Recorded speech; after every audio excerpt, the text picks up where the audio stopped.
So we have Well, a everybody, very special guest this week on Ladies of the Hunt. Can everybody, y'all? welcome into our stream, the First Lady of the Hunt, Renee, VDB. Hello, Yeah! The one hunters. and only. Hello, hunters. We I are mean, so excited to have you. thank you so much for inviting me. I'm thrilled to be here. So, we wanted to have you on because, well, I had listened to Marlov's interview with you a while back, and I ended up with a lot of little random questions. So, we're hoping to get to know you a little bit better, if that's okay. Yes, absolutely.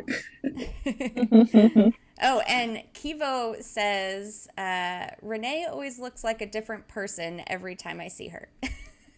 Yes. I think he's I don't know saying the he last likes your time. haircut. Like my haircut. Yeah. I love Thank it. you. I like So the good. blonde look. Yeah, I like to mix it up. Love, love, love. Well, we're really lucky to have you on, Renee. I know the hunters are going to be really excited to get to know you more. And it was awesome getting to know your mom more last week. And for anybody who missed it, obviously, the biggest news of the year is that Mom Loves You is mom of Renee, VDB, which is Yes, amazing. indeed. How did that phone call go, by the way, after the stream? Was it a positive one? Yeah, it was definitely positive. Okay. My mom, I don't know if she's watching the stream because I can't see any of the comments, but she gave me a call and she said, "How did I do?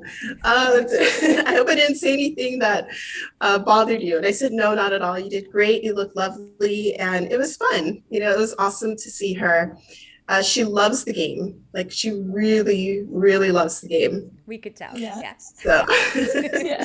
Like we all do. yes, Yeah. exactly. She is Exactly. here. She says, "Hi, Renee. Go get him, Tiger." Hi, That's Mama awesome. Bear.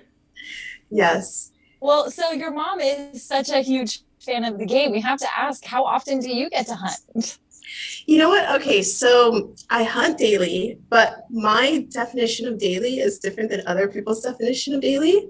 Okay. So I probably spend, I would say, like 15 minutes a day hunting. So that's not significant enough to really place anywhere where you would see me in the ranks.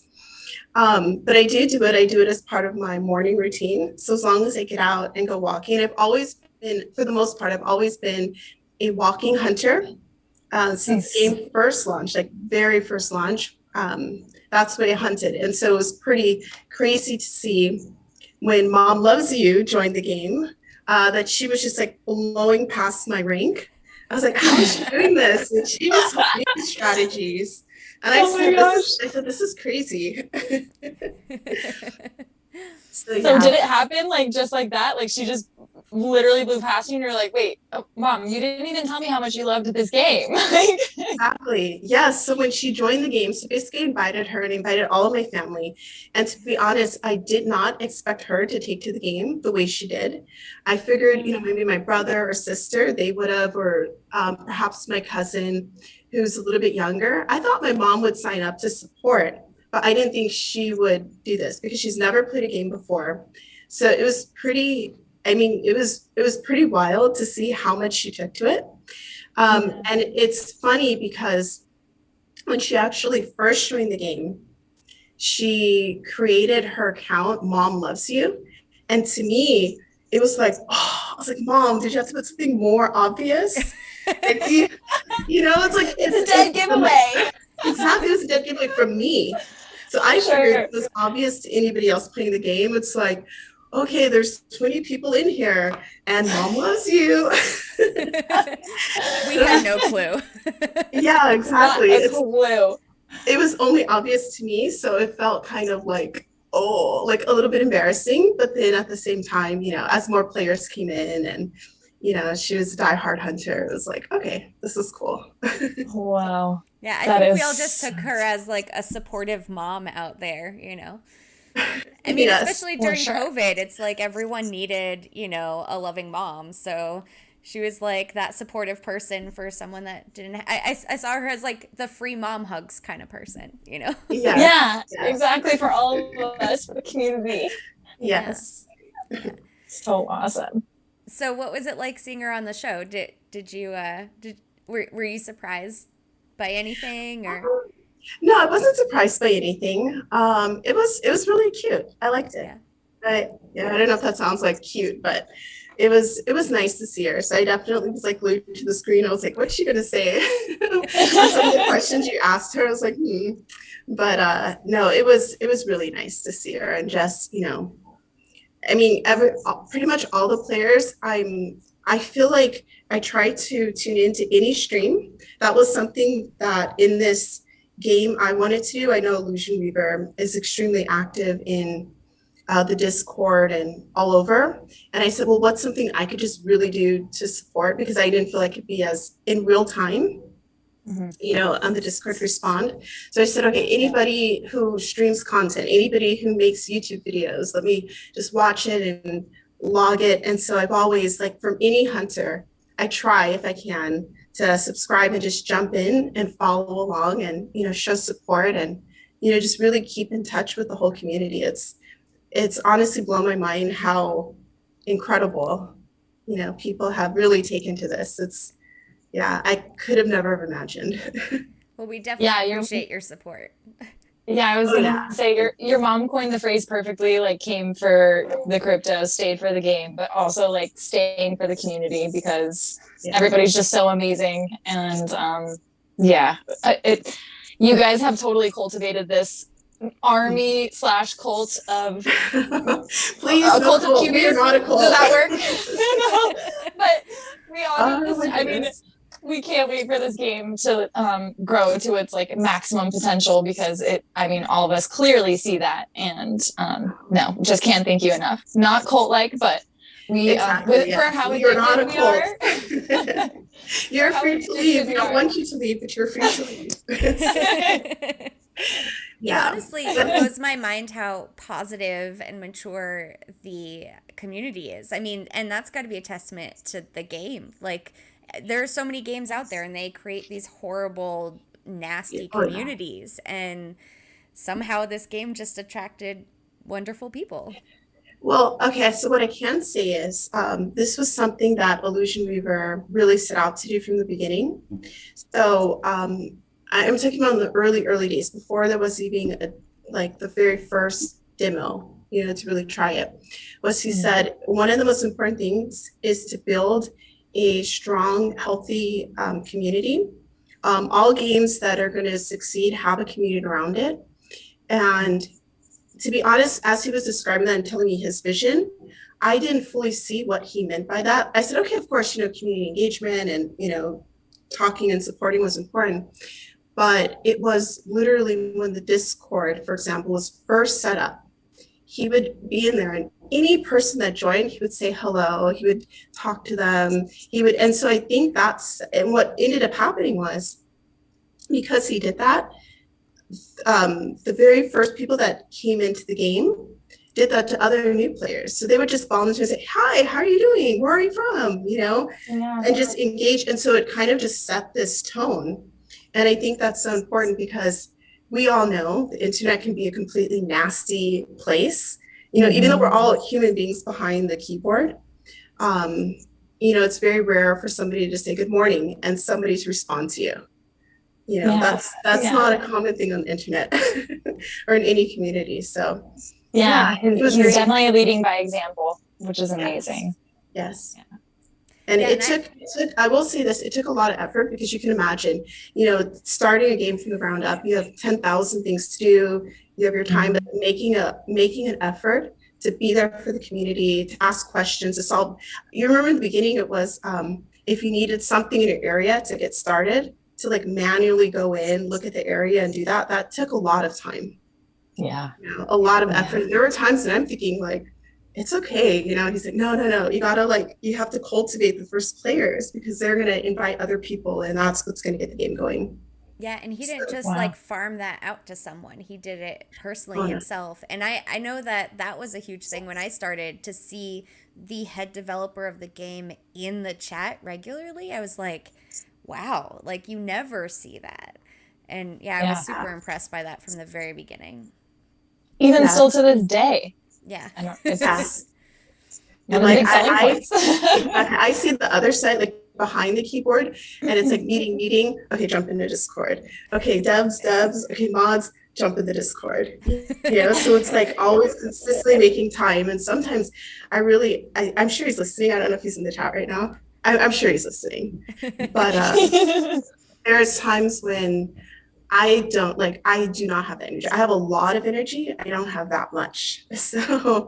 So it's pretty, yeah. It was very intentional, and it's really shaped how I see starting game or any community, anything you want to build, to make those connections and then set the tone that you want to see in your game. Yeah. Yeah. That's good words of advice. Yes. Yeah, exactly. So, Well, so one of the go ahead, things Korkio. that I remember from Marlov's interview with you was Mhm. you had mentioned that you had a degree in like the biological sciences. And I'm like, well, that's interesting if she's in video games. Like, so you must have gotten that with like some different dream in mind when you were younger. So like what was it that you wanted to do and how did you end up here? Okay, I'll say this. When I was young, I thought I wanted to be a doctor.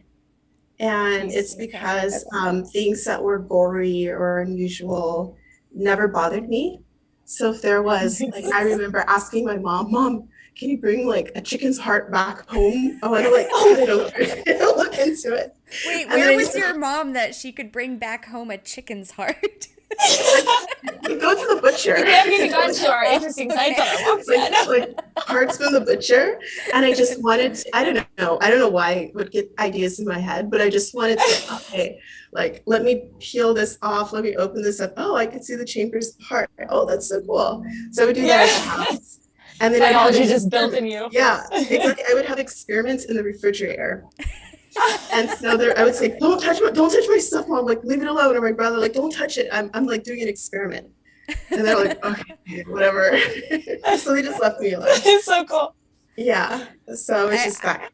I was the same way. So, did you watch the Discovery Health channel when you were younger and like watch the surgeries and stuff? Because I did that. I yeah, I didn't watch that, but I watched, yeah, I was interested in that genre and that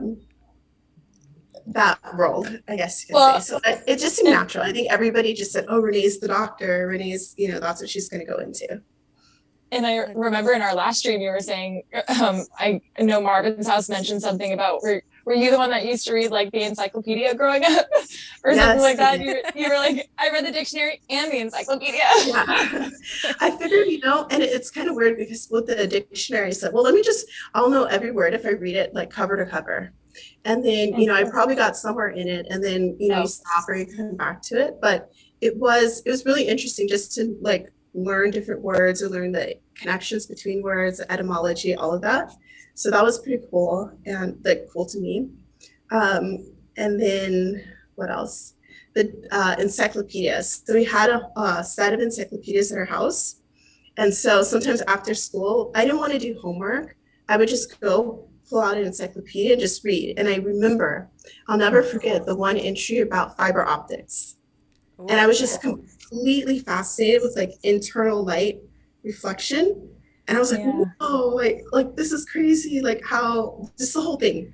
It was just crazy. So yeah, so I think I was always an extremely curious person.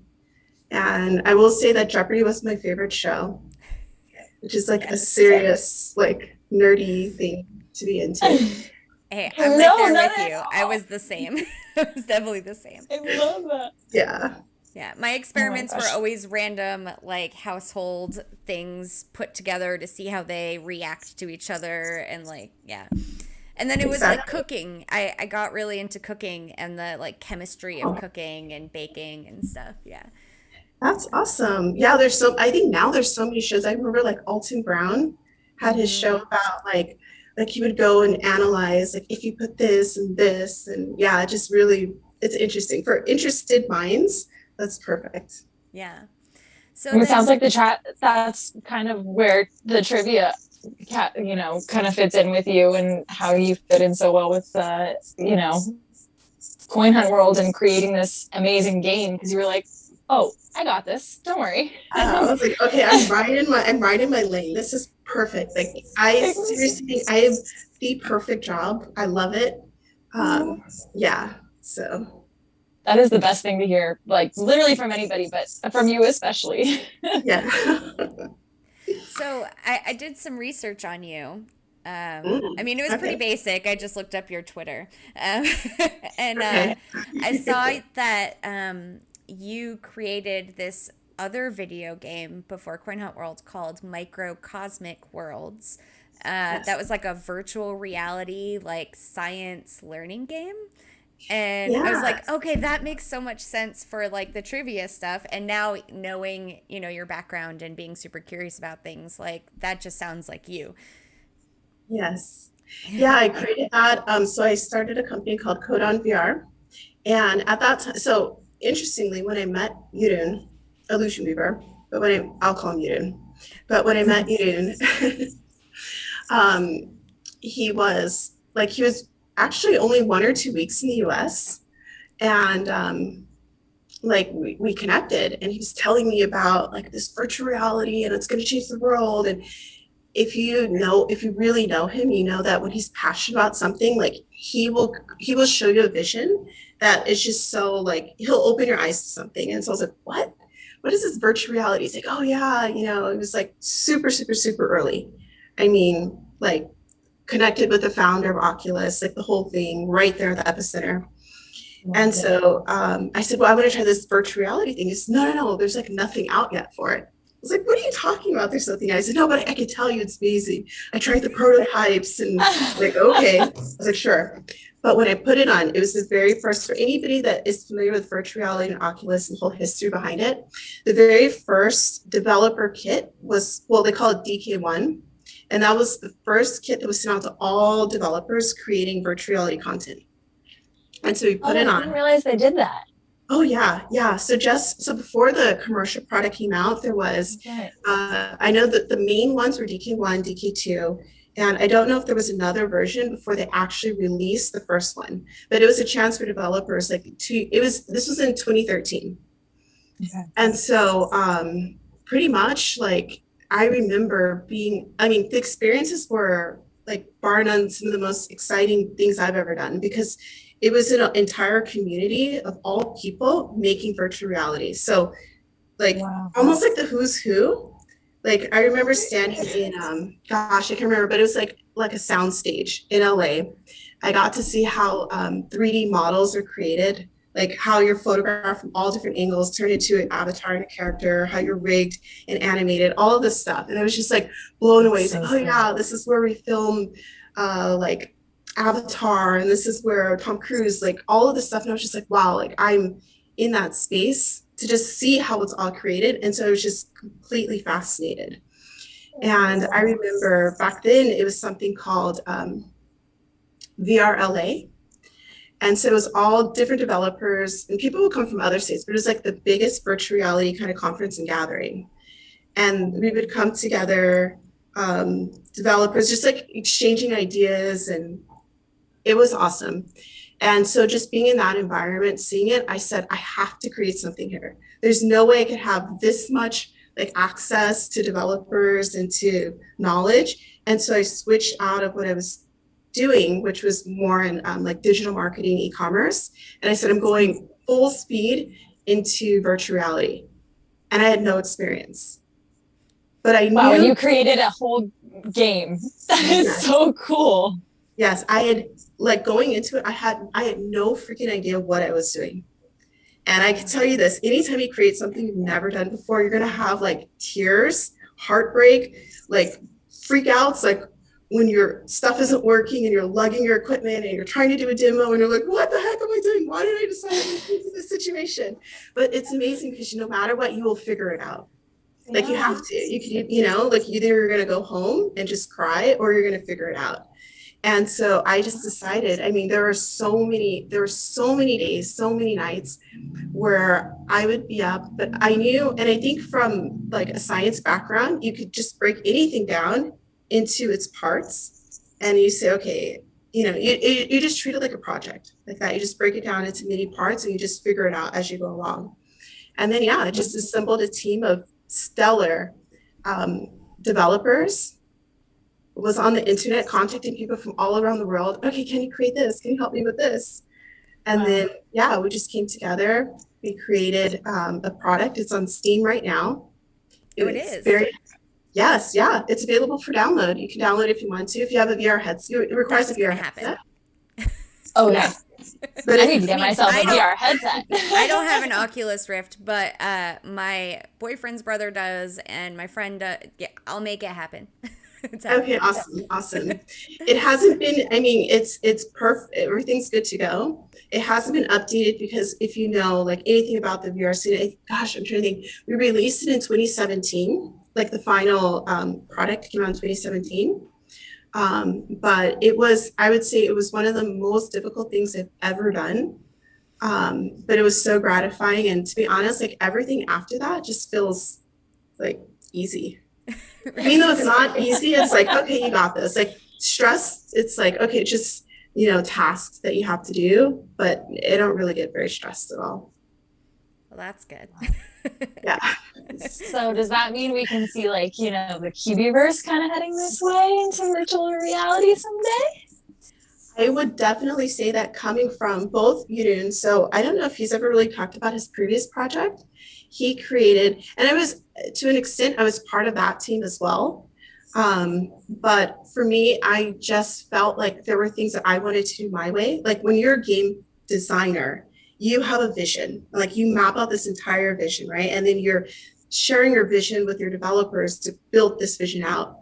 So Yudun is very passionate about his vision, and he knew exactly where it was going to go. And for me, I felt like, okay, I have ideas I want to do. So I knew the only way to get them out was to create my own.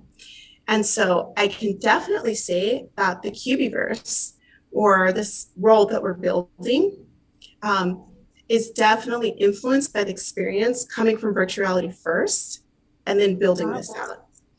And I'm really excited about the Cubiverse and where everything's going because, with virtual reality, people are limited by not having the physical hardware.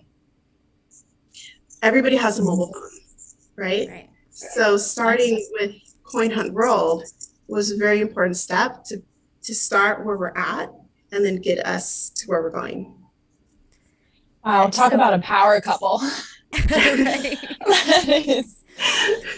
Yeah, Illusion Weaver did mention, like at least once in the Discord, or someone mentioned the virtual universe thing, and so I watched that little video he did with the what was it, a journalist he showed around that area, and then I saw his like Grand Canyon experience thing, and I do my research.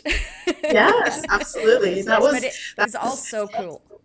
And here's the thing, at the time, like I'll tell you this, like it's weird how I think developers are slightly, game developers are slightly masochistic, because it's like you're literally beating your head against something that has never been created before. And with the Grand Canyon experience and what you saw with that virtual reality experience, he was literally on the cutting edge of what had been created. People working at Epic were working with him and the team to say, okay, how were you guys able to manage this light reflective, blah, blah, blah, blah, and then working with that. And then, just having that, the people that are making the engines, like, I don't know how familiar you are with game development. Okay, yeah, well, it's powered by, okay, so I'm just saying, well, you can look into it if you want to, but there's pretty much two main gaming engines that are where people develop their games in. And so one of them is Unity and the other is Unreal Engine. Unreal Engine is made by Epic, and Epic has, their they made many successful games. And so they open up their platforms for game developers to build games on top of. Um, and so when you're doing something as cutting edge as what he was working on, um, Epic will reach out to you and want to work with you about how to make the engine better, change performance, make improvements, things like that. So it's pretty exciting. Sounds like Nice. it. Yeah. That's incredible. Yeah. The plans for the future. Oh, we've got, sounds like I you've think, had a lot more in store. Yeah, it sounds And like we you've had an interesting journey so far. Oh yeah. Oh yeah. And who knows where it's going? I'm just going along for the ride. So Yeah. That is so cool. So, wow. And to be like in a position where you feel so passionate about your line of work now is, I mean, the best, I'm sure the best feeling in the world, but it's exciting. That's incredible. Yeah, definitely. So do you have any games you plan for the future, or are you working on now, or is it mostly like Coin Hunt World dominated now? Like I would say 100% of my mind is on Coin Hunt World. Like I mean, of course, okay, not 100% of my mind, but 100% of my professional mind is Coin Hunt World. So where we're going, I mean, I wake up, I remember, well, I wake up and I'm thinking, actually my brain is most active in the morning, first thing in the morning. And so I have like so many ideas and I'm just like, okay, how am I going to filter all of these out? And I can't share them with Illusion Weaver because he has his own thoughts in mind and what he's working on. So it's like, let's have breakfast. Yeah. Let's go behind the computer and start pushing it out. So no, I'm not thinking about any other future games. I think Coin Hunt is the future. That's so cool. Speaking of the future of Coin Hunt, you had mentioned the whole idea of Trivia 3.0. So how close are we to that? The localization of questions. Yes. So actually questions are being localized. Really, when I think of localization, I think of, and I shared this with Marlov, is I like, it's not just about translation, right? We could translate, but if we lose the context or the meaning, or they're not culturally specific, then what's the point of, question? Okay, let me just think of an example. Like, I would not want to have translate what is New Jersey known for? Like, what food is New Jersey known for? Because somebody in Colombia would be like, what? Like, this is not relevant. Yeah. So we have to put in a different hat when we think of different countries, like what food and drinks are popular, what cinema is popular, what books are popular. And there's a lot that overlaps. And so where we see overlap, then we could just do a translation. But then where we see that we need to do more in-depth, culturally relevant content, then that's when it comes to, really building a team that can answer that. So there's a lot that's on the table, a lot still being designed. And so I really want to refine it because right now we're in 2.0. The first trivia, the 1.0, was the content that we had delivered from a content company. And for me, no shade on them, but I felt like, some of the questions that irked me the most were questions that we wrote.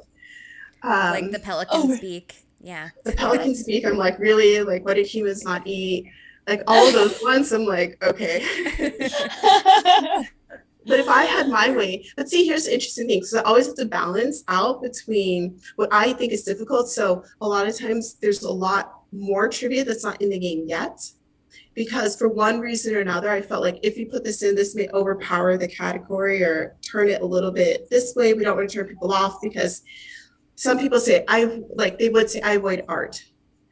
Mm-hmm. And then I love, especially with with the photo trivia that has the paintings, mm-hmm. like now you get to see the paintings and all the paintings, like the best way to think about it is if you look at the 100 most influential paintings, you're going to see it in our game. Yeah. So if you want I avoid fashion. Fashion, right? Well, I love fashion, Renee. I heard I'm the one that stays away from art. Yeah. No, I heard the example question for fashion, which was like talking about the name of a certain type of clothing, and like that I'm fine with. And there's some of them in there, but then there's those questions like who wore what to what event, and I'm like, there's no way I'm gonna know that stuff. Exactly. But we've actually had this debate about the food and drink category. I think Okay. it's super easy because I'm a Me too. foodie like you. Yes. Uh-huh. And then Zach and Beats and Marvin's mom are like, I don't know the food and drink stuff. We avoid it at all costs. I'm like, come on, it's so easy. I, Yeah. I I had think it's easy, but yeah, but I guess it depends on what foods you like and if you're Yeah. adventurous. And yeah. I'm not saying you're not adventurous, but I just don't know the food that every state is known for, I guess. yeah. And like luckily today I chose a food and drink question and it was what is Colorado known for? And thank God the first part of the answer had Rocky Mountain oysters. Yes. Like, okay, Rocky Mountains, done. And Marvin's house was just in Colorado, so that was an But easy one. Yes. do you know fair what enough. Rocky Mountain oysters are? I'm assuming oysters? No. I'll let you answer that, Korkio.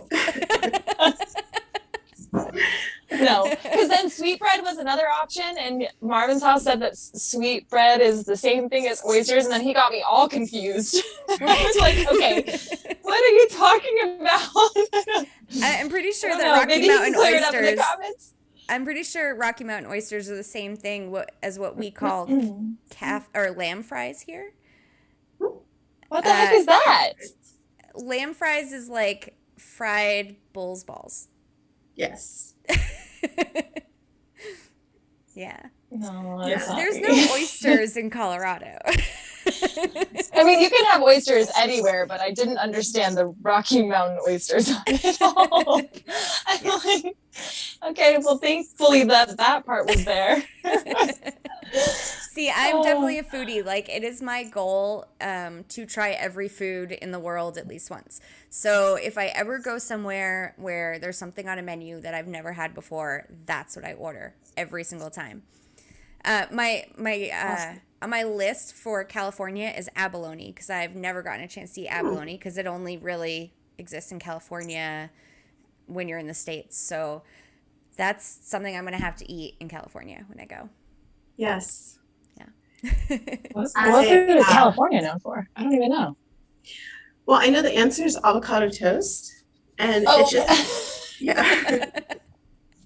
Okay, that's like, what about before 2020? Exactly. No, I'm kidding. That's very fitting. Yeah. So no, I Renee, love. Go ahead. oh, sorry.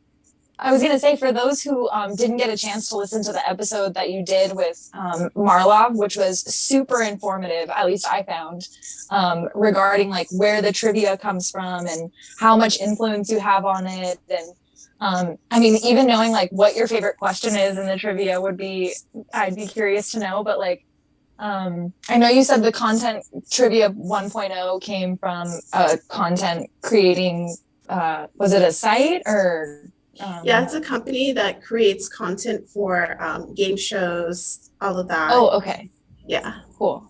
So, and then trivia 2.0, like how does that work? And you say 3.0 is coming. So do you have like a little bit more influence now in the trivia? And are you tweaking like based on the content that they gave you, or how does it work now, like moving forward?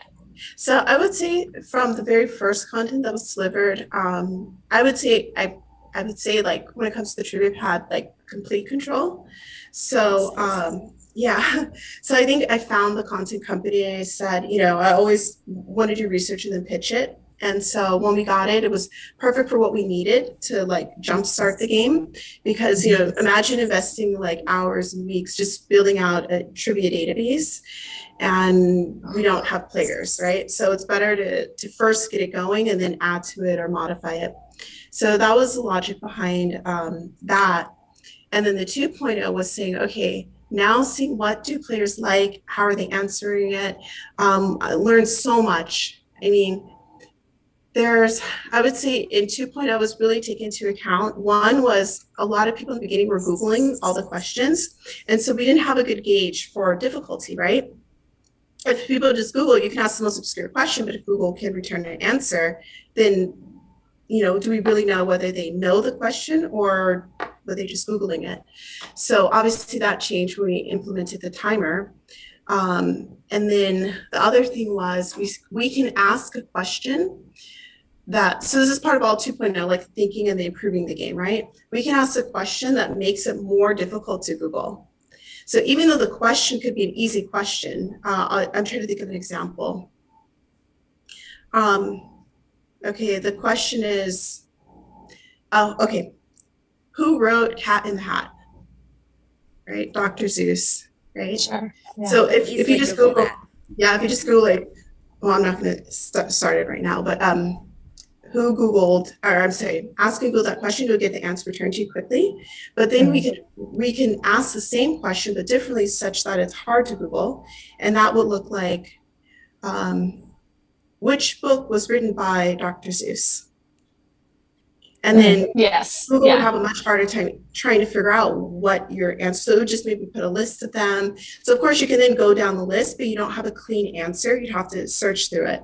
So by making those slight changes, we can actually make it harder. I'm adjusting my camera. We can make it harder to Google and not really influence the difficulty of the question. So it was thinking about that. Taking a lot of things into account. One thing I would say in the 2.0, we said, what makes it difficult? Sometimes you may not know the answer to a question, but through process elimination, you can get the correct answer, right? So how closely related are the answer options? If one of the things I like to do is, if it's a blue question, maybe make one, possibly two, through process elimination. Like Hogwarts being a city in Texas. I was just going to say, I really appreciate those ones. Yeah. So you don't need to know, but you can just like figure it out, right? Yeah. Right. Yeah. So those things are considered, like the relationship between the answers. We never try to aim for anything as a trick question, and any trick questions that may be in the game were probably from the first batch of questions that were implemented. So I'm not into tricks. To me, that would just be frustrating. Like, no, I know the answer. What? You just tricked me. That doesn't make me feel good. So that's not something we want our players to feel. That's nice to hear. Yeah, of course. I have a heart. Well, hey, Illusion Weaver sometimes will dabble that line where I could totally see him throwing in a question here or there where he's like, yeah, he's a tough one. I'm the one that's like, come on, and he's like, no. He's the tougher one. That's so funny. Yeah. So then I kind of got the sense with what happened recently, them adding new questions to existing categories. I get the sense you have a lot of trivia built up behind the scenes that is not in the game yet, ready to just be added in whenever. So I kind of got the sense it was like a strategic move, as kind of like reducing the timer by a half a second, like adding new trivia into existing categories where people think they already know all the answers kind of helps decrease the payout in the game a little bit. Is that kind of part of the strategy? Well, okay, so I will say this. So from my side, I am not involved in any conversations with payouts or that's really, I would say, between Illusion Weaver and Cuckoo Puffs. Okay. But when it comes to trivia, what I can say is oftentimes Illusion Weaver will come to me and say, okay, I'd like X amount of questions delivered on this date. You just pick the categories or fill where it would fit in the best. And so honestly, most of the decisions like about like the timer, like those decisions were made and I, wasn't involved in any of those. Yeah. Right. So for him, it's okay, let's have it by this date. We want to have it implemented. I said, okay. So yeah. So they may have overlapped and that may have been intentional, but it wasn't necessarily my intention. Right. Fair enough. Yeah.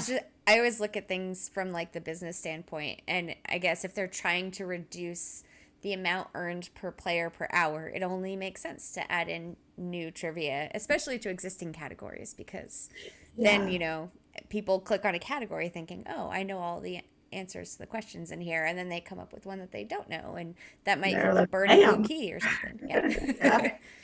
It's like, gotcha. Yeah.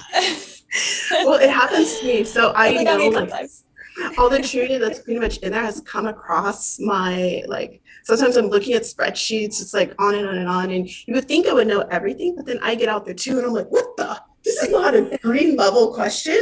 And I'm like, okay, Renee. I'm like, who wrote this? So yeah. So there's definitely a team. I I think Yes. we learned that from the Marlov interview. I know Beats was in here asking. He said, "I'm sure you're going to ask this anyway, but where does the trivia come from? What is a trivia team meeting like? And is there a trivia team?" So I think we know there's a team. Do you guys have like meetings? Is it the team like the regular support devs, or are there separate people, or do you like poll your family or something like that? Oh, no, no, no, no, no, no, family. I keep family in no way because then I would get frustrated and no, I couldn't bring my family in. Um, no, actually, it is a team. So when I say team, I'm not like it's a team of one, but I want to look like 10. No, it's not that. It's a real team of people. Um, and I think if you see the amount, like it's kind of weird because okay, this is one thing I also realized. There's so much trivia in this game, but I think most players are hitting blue balls, right? So only things designated as blue. So if you can imagine, like maybe only 20% of the actual questions are really known to people because unless you're doing reds and yellows frequently, like there's all this other trivia. And sometimes I'm like, these poor questions never get pulled. Like they're just lonely floating out there in the database. And I'd they be want to curious flip for a Red too. Vault. I'd be curious for a Red Vault study guide. If you want people to Well, see these questions. I would say if you I'm did totally want kidding. to if you want to venture into the reds and so we know purple, what purple is. That's all coin hunt trivia. But then the reds, it's pretty much exactly the same, but like the same strategy, but it would be, I don't want to say more obscure. There's many questions in the same format. And let me give you a couple examples. Let's do wordplay. So right now, a lot of blues Favorite. are, yes, yes, I love word. Okay, let's see the fact that it's your favorite. That's how I know it's too easy. Because it's so many Oh, people's favorites. Yeah, so we got to toughen that up. That It's one my needs to like, wait, but that's not everybody's favorite. No, it's dang my it. favorite because my I mom's retract. an English teacher or like a reading teacher, and I love etymology. That's why it's my favorite. yes, Not just because it's exactly. too easy, but it also is kind of easy. So I was really excited about the complete the idioms. And see, this is why there's a lot of Yeah. content that's not in the game yet. So I was like, okay, complete the idioms. And I was going down like all these idioms, right? Going through with it. And the weird thing is, like, after you're doing it for so long, like I might notice my speech pattern changing. Like I'm using idioms like every A like lot more. a lot more. The same thing with like pretty much anything I'm doing, like I'm working on at that moment. It's like you're so immersed in it, so it naturally comes out. So depending on like what week it is, things may shift around. But okay, so a blue vault question for wordplay would be complete the idiom. And almost all of them, if you're a native English speaker, you would have heard, right? So you can pretty much guess those. So once it's in the game, it's like, this actually feels a little bit too easy. So that's why we're going to balance that out. But when it gets harder or in the higher level, like a reds, that's when you really get into etymology. So it may be, you may have like a root of a word and you have to understand the meaning of that word. And all the answer options aren't like, you're not going to have any clear giveaways. So it may be, so you really actually have to know it. So yeah, so that's what I would say the harder questions, but I get why people don't want to risk, a red key. It's kind of all or none, and you would feel pretty terrible if you missed it. Oh, I still feel that way about yellow vaults. Oh, really? Yeah. Yeah. A Marvin's house will do them no problem. And I'm like, oh, but if I miss it, I'm gonna be so mad at myself and I won't forgive myself for the full day. Oh So at this point, I'm just stacking up those yellows and I'll save, maybe for our purple key for VIP stuff. Yeah. Yes. Yeah, I think I've only ever hit our yellow vault twice, and I mean, obviously, I knew the answer for the first one, And the second one, I think I had to use 2 keys, and I was like, I'm not doing this again. It's the only Mm. way I can get red keys for the events is by not hitting yellows. Okay. So, Yeah. Oh, but you might get a red key back from a yellow vault. That's happened to I me know. one time, and it was the first Ooh. red key I've ever had before, and I was so excited. So That's, excited. this is interesting to hear because I think a lot of players feel the same way. So that's something that, Illusion Weaver, if you want to consider, You're listening. if you're listening, Yeah. yeah. Hint, Then hint. maybe it can be, anyway, I'm not going to go there. He's going to design it, but that's something to consider, how players feel about the more difficult vaults. So, But do and we I want to actually actually, get an example of a red question? I'm not gonna, okay, I'll give you an example of a question that would be a red and very well could be a red. And I think I saw somebody answer this one. But okay, so let's say science. If it's a blue vault, most of us like, okay, what animal is this? Um, what chemical or what elements are in the atmosphere? Most of us, well, MIDI notes nitrogen and oxygen I think that's primarily. green vaults, right? Is that green? Okay. Yeah, that's definitely not in blue. Okay. But then a red What's question, the I'll symbol give you for an, gold is in blue? Yeah. yeah, I'll give you a red question, an example.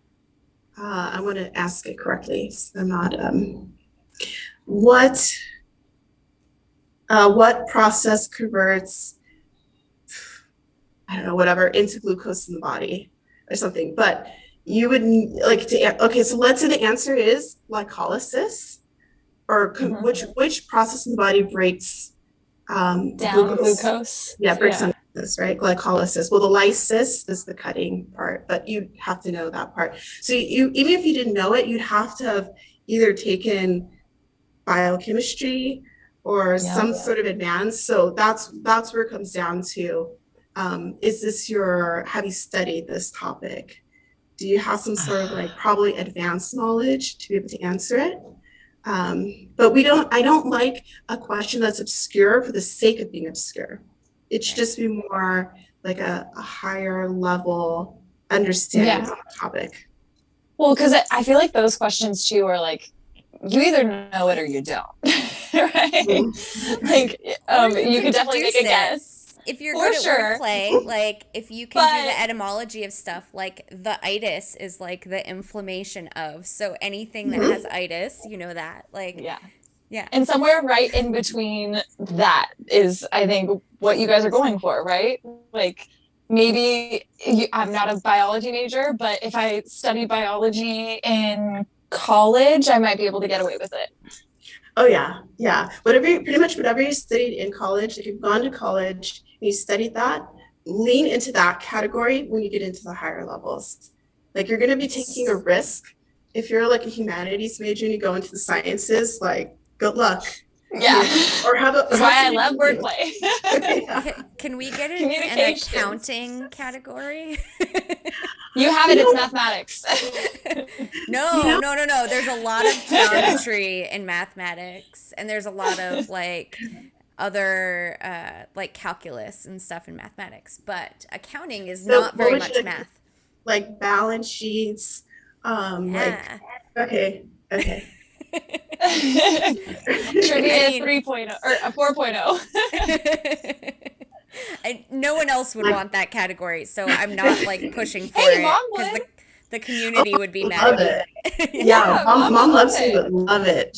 That's right up her alley. She'll know about. I don't want to go into it, but I've heard these things growing up about like I know like P&L statements, balance sheets, like liability. I don't even go into Fixed different assets, current exactly, assets, exactly, intangible assets, depreciation. exactly. I could write your accounting category if you'd like.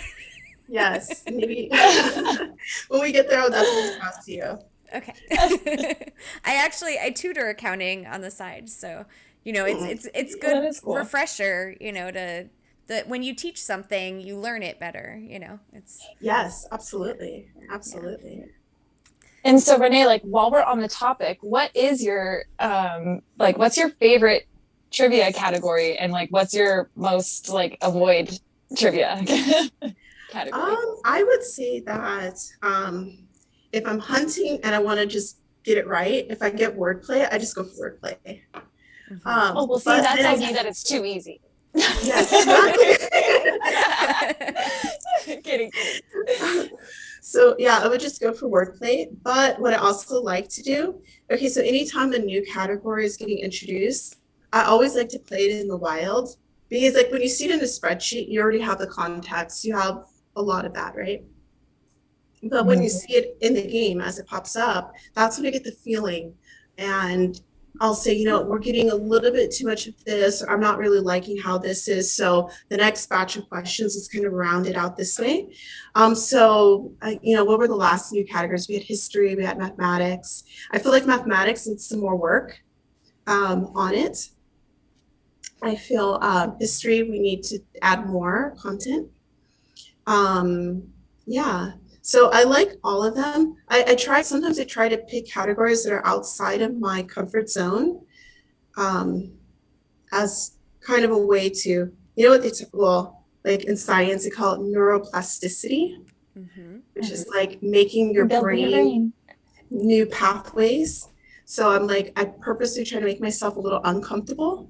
I do that often. Like, let me just get a little bit uncomfortable as a way to like reduce the discomfort when you experience it next.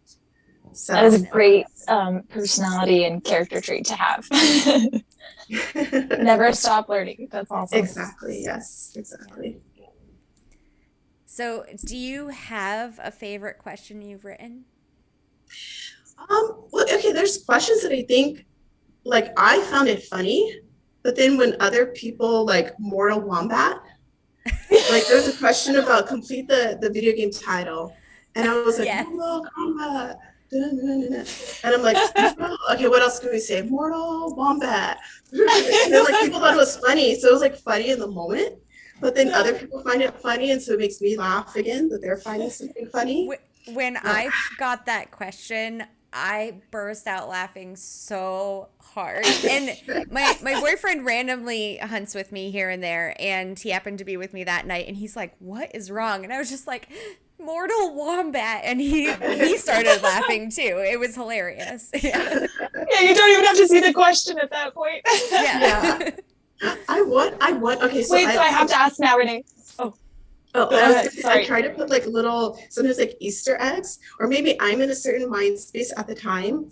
And so there was like, I'm trying to think of it, one of them, I can't remember, but the answer is something I put like Adam Driver. And I don't know why, like his face just popped up in my head. Maybe I saw a show he was on or in some movie. And so like, I'll just, you know, whatever little things may pop into my head. So yeah, just work it in. Yeah, I'll just work it in, but like as long as it fits, like I'll never intentionally do something that's just like, what the heck is this? But if I can fit it in, then I'll like put it in, and if it's funny, you know, then there could be a little humor there. Yeah. So I have to know, Harris did is you... in the. Just really quick, Harris is in the chat and said that Mortal Wombat is literally my favorite question. It makes me laugh every time. Nice. Well, because now I'm kind of picturing a wombat in Mortal Kombat, because I love that game. And it's honestly amazing. Most of the time, like it depends on what the task is. Like there's some tasks where I'll just have my music going and I'm like kind of dancing, and so maybe the vibe like changes like a little bit more funny. Yeah, that's cool. So it just kind of shifts in like what's going on, perhaps. Yeah, that's super cool. Okay, so what I was going to say was, did you write all of the crazy which brand is not a real brand in the fashion category? Yeah, so I did. I would say 50% of them I wrote them. And yeah, okay. I'll just give you guys like a little example of how it works with the team. So what I'll do is I have inspiration at basically, it could be in the middle, well, not the middle of the night, but a lot of times I'll wake up, I'm like, okay, I have 3 different ones ready to go. And I take my phone and just make a quick note so I don't forget before I get behind my desk. And then there'll be other questions that just come to me. So what I do is I take I always start with 3 samples. So I create a question structure, and then I need to find a source. So with that question struct, I'll give you a very simple example. This is very simple just to illustrate the point. Something that's new is like, which country is not in, and then it's a continent, right? So which country is not in Europe, which country is not in Africa, which is not in Asia, right? South America, etc. And so then I'll find that source, and I'll always create 3 examples. So then I hand that over to the team, and their job is to just go put in all the countries, identify and write that out, right? And then it comes back to me, I do a final review. If it's something that's that simple, I may be able to do that review, and then I can be prepared to go into the game. If it's something that requires more work, or maybe like grammar or something that just requires a little bit more, it goes to our editor. And then her name is Kanita. Shout out to Kanita. But thanks for all you do, Kanita. So it goes to her, and she's brilliant. And so to answer your question about which is not a brand, that's something I said, I can't, what I can do is to my team that does the live ops, I would give them the list of, let's say, 100 fashion brands, right? Mm-hmm. So they would put in all the ones that are the real brands, but then the ones that are the brands that are twisted around, that's something that I want to write. So I was going to do the first 3 as a sample, but I was getting so into it. And it was like, I think you feel Laurent one, Mama. I'm like, oh my God. You say low rent? Because I'm like, dang, I'm low rent. If I'm buying Saint Laurent. Right? I died when I saw it. I wish I got a screenshot, and I haven't seen it since, but I need to like frame it because it's so amazing. It's my favorite question, hands down. After you said that, Mama, I picked fashion, and I got a question, and I saw Yves Saint Laurent, and I was like, that's got to be the wrong one. And it was a question where that was not the answer. Like, that was one of the correct brands. No. Yves Saint Laurent. Yeah, you need the low rent. Low rent, yeah. Yeah, I just clicked because there's no way I'm getting those ones right anyways. So like those ones, like if I ever go, like I find it so funny. I'm like, I'm sorry, I just want to hog these ones to myself. And like the fashion names, like and I love to like kind of spin them around. So like if it's like Yeezys or something like the shoe, it'll be like Yeezys, or whatever. I had that one today. Like the watches. There's one specific question about which is not a fashion brand or a watch brand, and then it's like Rolex, Patek Philippe, AP, and then it's Fugazi, right? Like Fugazi or whatever. I wouldn't even know that. Okay. I don't know. That's amazing, though. Yeah, I just randomly get into like I have a little passion for fashion. I've always had it. And like I don't know, I just find it beautiful. I'm talking about designers that are like beautiful work, not just like random or weird stuff, but like actually well crafted. Like, and when I see their work, like they have a new campaign that comes out, like I need to watch the whole lookbook, the whole everything. I'm just inspired by it. So the fashion was those questions, like I was like, I have to write this. I'm so glad you did. I love that category. I'm still like, trying to master it, but now is the perfect time. So I like it a lot. So we have a couple comments in the chat of people saying what their favorite funny question answer combos are. So Smoosh says his favorite is the one that says what probably killed the dinosaurs and the option of laziness. He thinks that's hilarious. Laziness. And then say that again, Renee. I didn't write that question though. No. So okay. What about the cereal one? I know Kevo loves the what did dinosaurs not eat? Or I think that's what it is. That's a trivia 1.0 question, isn't it? It is a trivia 1.0 question. I got it the other day. Those ones are too silly. Like I'm not taking away because they're funny. Okay. Well, yeah, but I think so. My favorite question, I think, is also a trivia 1.0 question. The mice, ice, nice, or rice one. Is that trivia 1.0, or did you write that? I didn't even know that question. See, I don't play enough. It's what is the solid state of water? Mice, ice, nice, or rice? Yeah, I just love it because Oh, it's that's so cute. easy. Come on. But Yeah. it's the only wait. But it's the only one of its kind. So please don't take it out. Yeah. Okay, well, for you guys, I will keep it. It is an anomaly, I promise. Yeah. It's so funny though. Trugoy says one of his favorites is what does Michael J. Fox suffer from? And one of the options being herpes. Yeah, that's messed up. I saw the whole discussion about that, and I was really debating that. I was like, yeah, but do we really know if it Yeah, is? we don't know. Yeah, we don't know. Yeah. That's a good point. That's a good point. Yeah. So Oh, yeah, that's there's funny. definitely some funny ones. Um, go Oh, ahead. and then Rubik said something about what does FUD mean? Follow the drip. Oh, is that a crypto question? I think so. Yeah. Fear, uncertainty, doubt. See, the crypto. Okay, so okay. Here's the thing: the crypto questions, all of those were written by me. Okay. Oh, Every nice. Yeah, and so I said this was something I did give it out like to one of our team members, and it didn't embody because that person is not a like a crypto native or crypto Enthusiast. person. It didn't represent like the spirit of crypto and people in it. So I said, okay, I'm gonna have to tackle this one. And so some of the like, yeah, like maybe the answer may be like what aspirational car do crypto people want, like a Lambo? Yeah, yeah. That's something that you kind of have to be in the like the culture of that, if that is one, Yeah. to kind of know.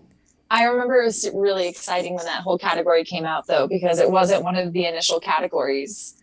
And, everybody was asking for it. And now I think everybody's really happy with it and learning a lot from it. I am at least. So, yeah, learning a lot of platforms and tokens that I didn't know about. So that's cool. Yeah. I still get the Filecoin one wrong every single time. I don't know why. Oh, Is it is it the acronym? Yeah. or like what's the trading symbol for Filecoin? Yeah. I don't know why. Oh, yeah, I the just trading always get it symbols. wrong. I feel like I always click file and then I'm like, wait, nope, I can't click that one because that I always get wrong. So I click a different one and that one's wrong. And I've just given up answering that one. File would just be too easy, huh? So Harris wants to know when we should expect the mythology category. Mythology. So that one, I believe it's like belief in mythology. And that's okay. So that's something that I've actually been debating at length because when it comes to mythology, for some people, it could be their religion or their faith. And that's something I've been thinking about is very personal to many people. And you want to be sensitive to it. Yeah, exactly. Very sensitive. And so, how we ask the question can be hurtful to many people. It's like, no, that's not like this is. You can always structure it in such ways as followers of X faith or believe in like that's pretty neutral.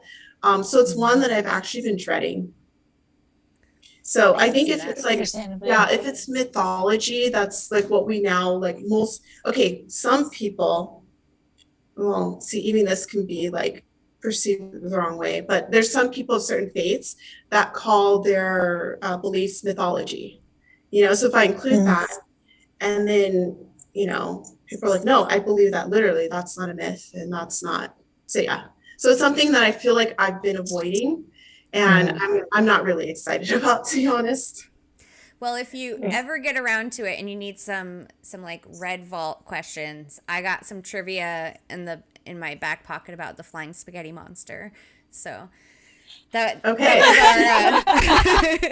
flying spaghetti monster was our float for the Pride Parade the other weekend. So Oh, was it? yeah, it was a lot of fun. That's awesome. Yeah.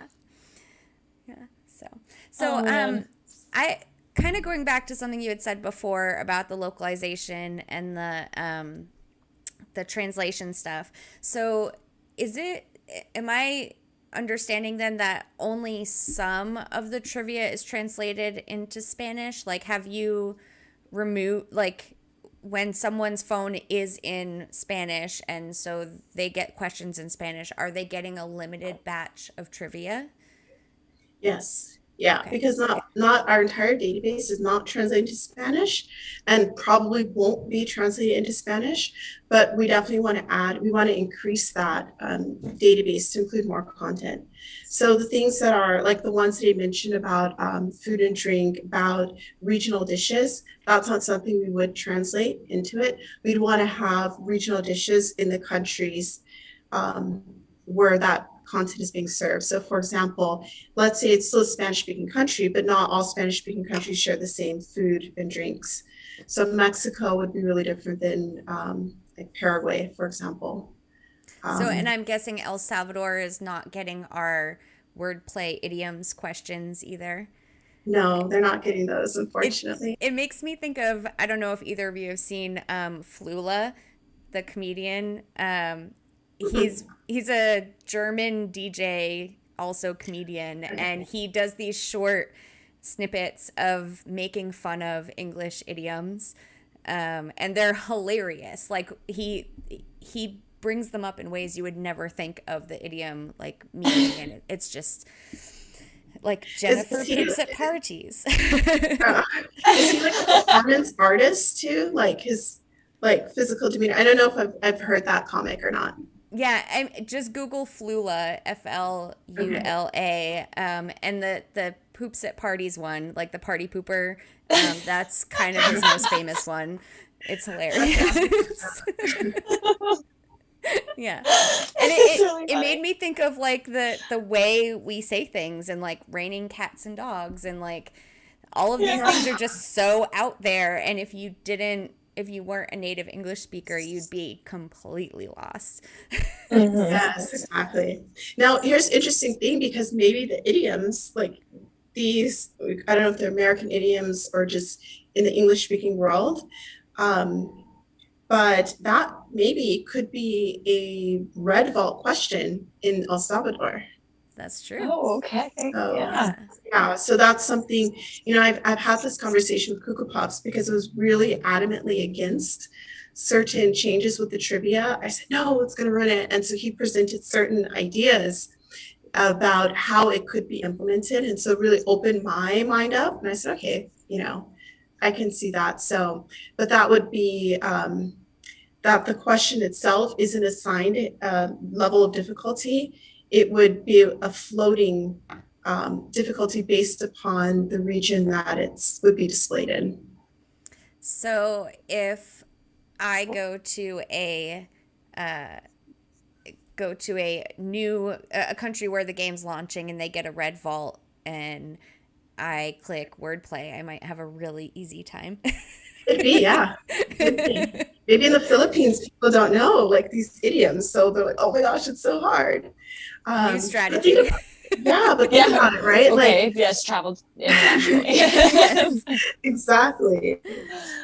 But like, if you think about it, right? Like, we have questions that may be harder food and drink to us in the U.S., but then somebody like from that country, that's our national dish. Like, everybody has that. I know. I think Brazil, they have like feijoada or something, and so I don't know what level of difficulty that is for us. But there, they'd be like everybody eats that. That's just like Sunday dinner. It's no Right. biggie. Yeah, Right. like Yeah. Yeah. paella in Spain or like haggis in Scotland. That would be their blue question. And well, for us, I think it's also a blue question. But Yeah. but Yeah, probably that was probably yeah, a blue, but yeah, once it gets to, something that maybe we're not as familiar with, but to that, we're like, why is that hard? Like they probably, so that's part of the localization, right? Like yeah, how do we adjust for those things? So there's so much to think about sometimes, and then the level of complexity feels like it's growing exponentially. And then that's when I need to take a break because my brain is going to break. I Yeah. can't answer all these questions, but yeah. yeah, But it's really cool to know that you guys are taking all of these things into consideration because I'm Yeah. imagine not a lot of games do. And I imagine for a trivia game such as this one, it's like you say, very difficult. So the fact that you guys are even going the extra mile to do that and localize in different regions is awesome. yeah, Yeah. Thank you. Thank you. yeah.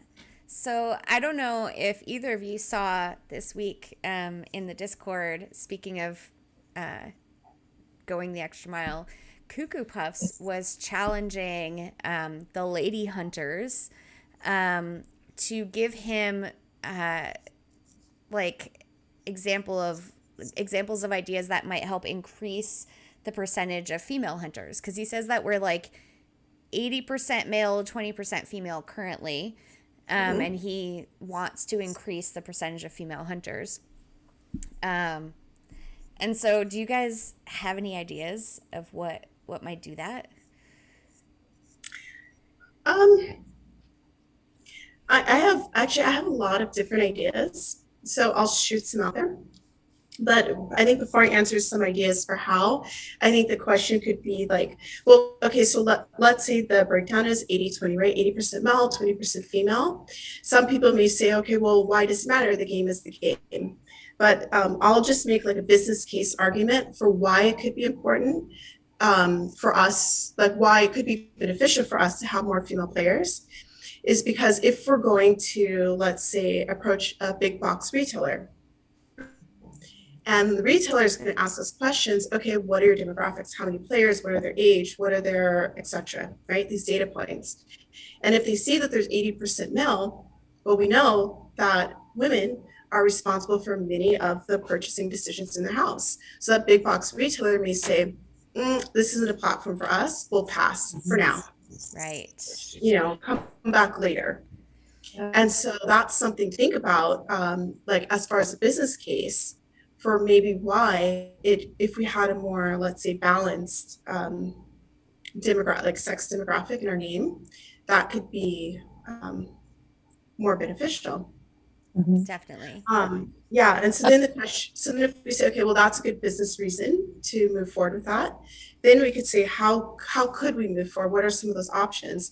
Well, I've had this thought. I don't know how many people are familiar with the platform Nextdoor. Yes. Yeah. Well, next too familiar. Yes. It's like it's like invading my email inbox. Yes, I signed up for it. I was like, whoa, this is too much information about my neighborhood. Way too much. And sometimes irrelevant. Yes, exactly. But I'm still on it. Exactly. You want to see the loop. So so let's say Nextdoor has a demographic, like a platform that a lot of women, like their demographics use primarily women. Well, Nextdoor is a platform that you can advertise on. It's also one that, if you look at what Coin Hunt does, is it's about exploring your local community.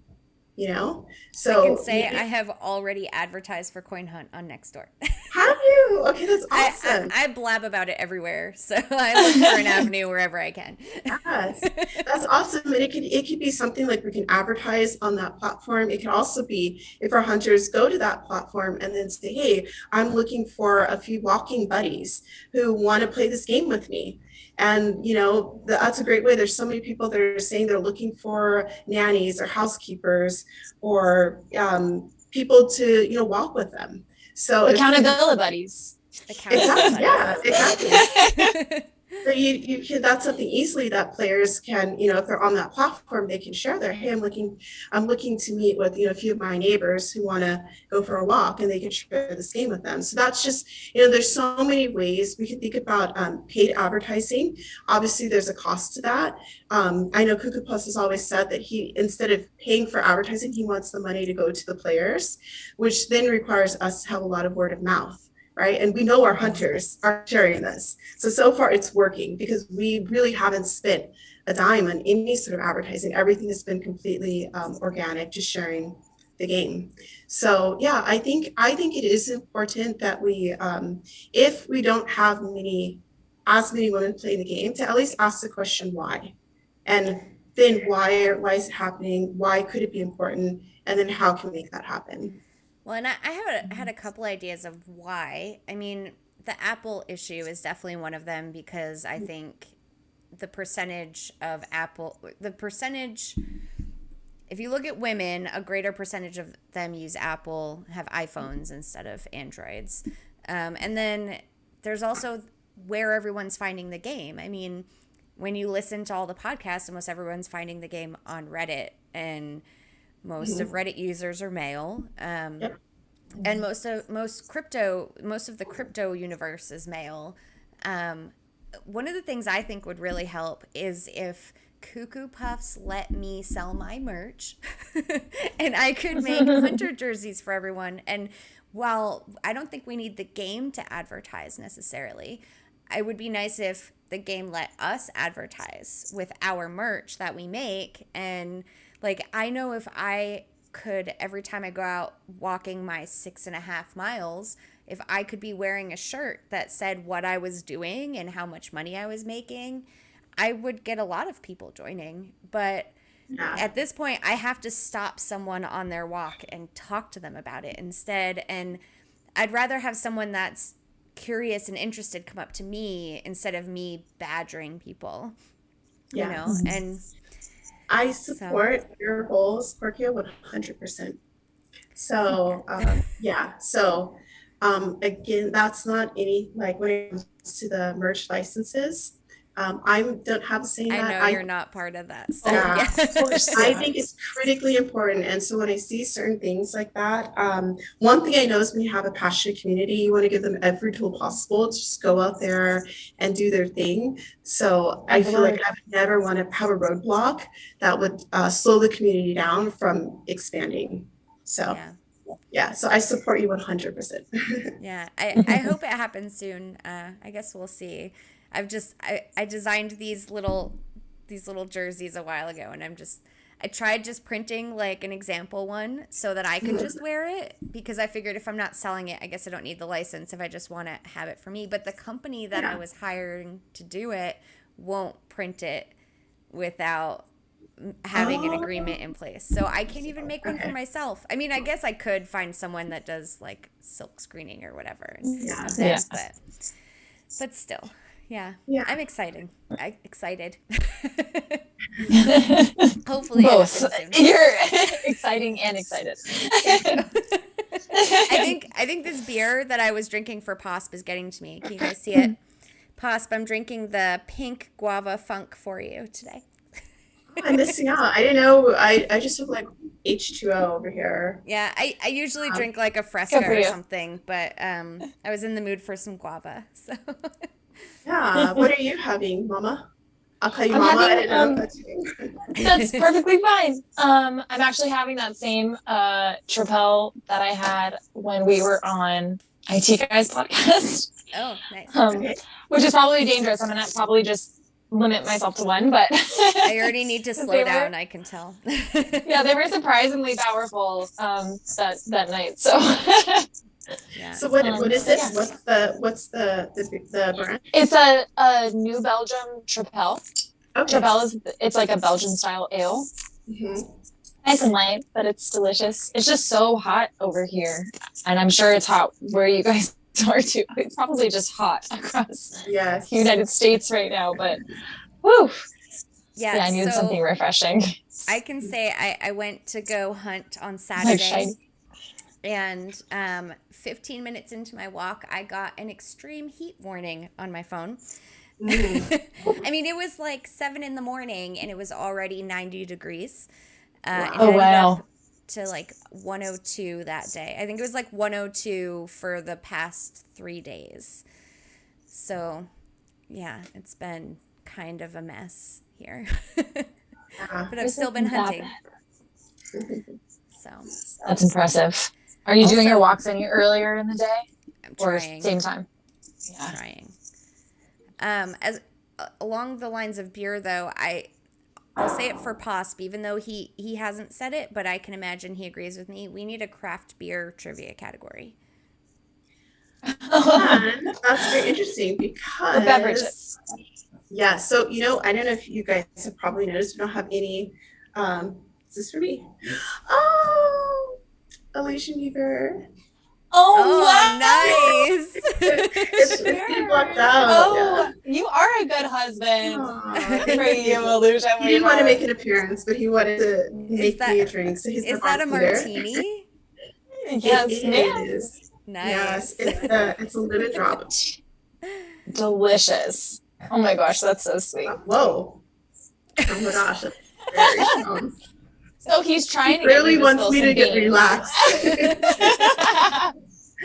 Oh my What gosh. I'm getting from this is Renee is allowed to spill beans after this lemon drop. My goodness. Everything is going to be spilled by the time I finish this. This is like pure vodka. It is a true ladies' night now. Yes, it's that. Oh my god, it's perfect, guys. It's perfect. Cheers, y'all. And the chat literally just blew up when that happened. Well, do you guys want him to make an appearance? Like, I know it's ladies with Hunt, so maybe gents allowed. I mean, we'd be totally. I think that but he I can know he promised IT guy that I'll IT respect guy that. would, yeah. So, Okay. I mean, of course, we gonna don't want to honor say it. no to him, but I don't Ever. want to pressure him to break a promise either. So, Okay, we'll leave it there. yeah. But you were about to say something about a craft beer category. Okay, so by the way, Uden is Belgian Yes. and like the home of beer and chocolate Mhm. and waffles and other delicious food. All Literally, of the beer good and things. chocolate are like the two best things in the world. Well, Yes, then yes. there's cheese. Beer, chocolate, and cheese are the three best things Oh in my the world. goodness. Like, I There can, we go. We I've completed seriously the triangle. exactly. I've experienced some of the best, like they call it, I think it's Kos, if I'm saying language. I'm not going to speak any Flemish, but yeah, like I've had some of the best I've ever tasted in my life. And then it's hard because when you come home and you're like, you miss certain things, you just can't get there. And there's certain beers, like my favorite Belgian beer, it's like a Trappist, it's called Chimay.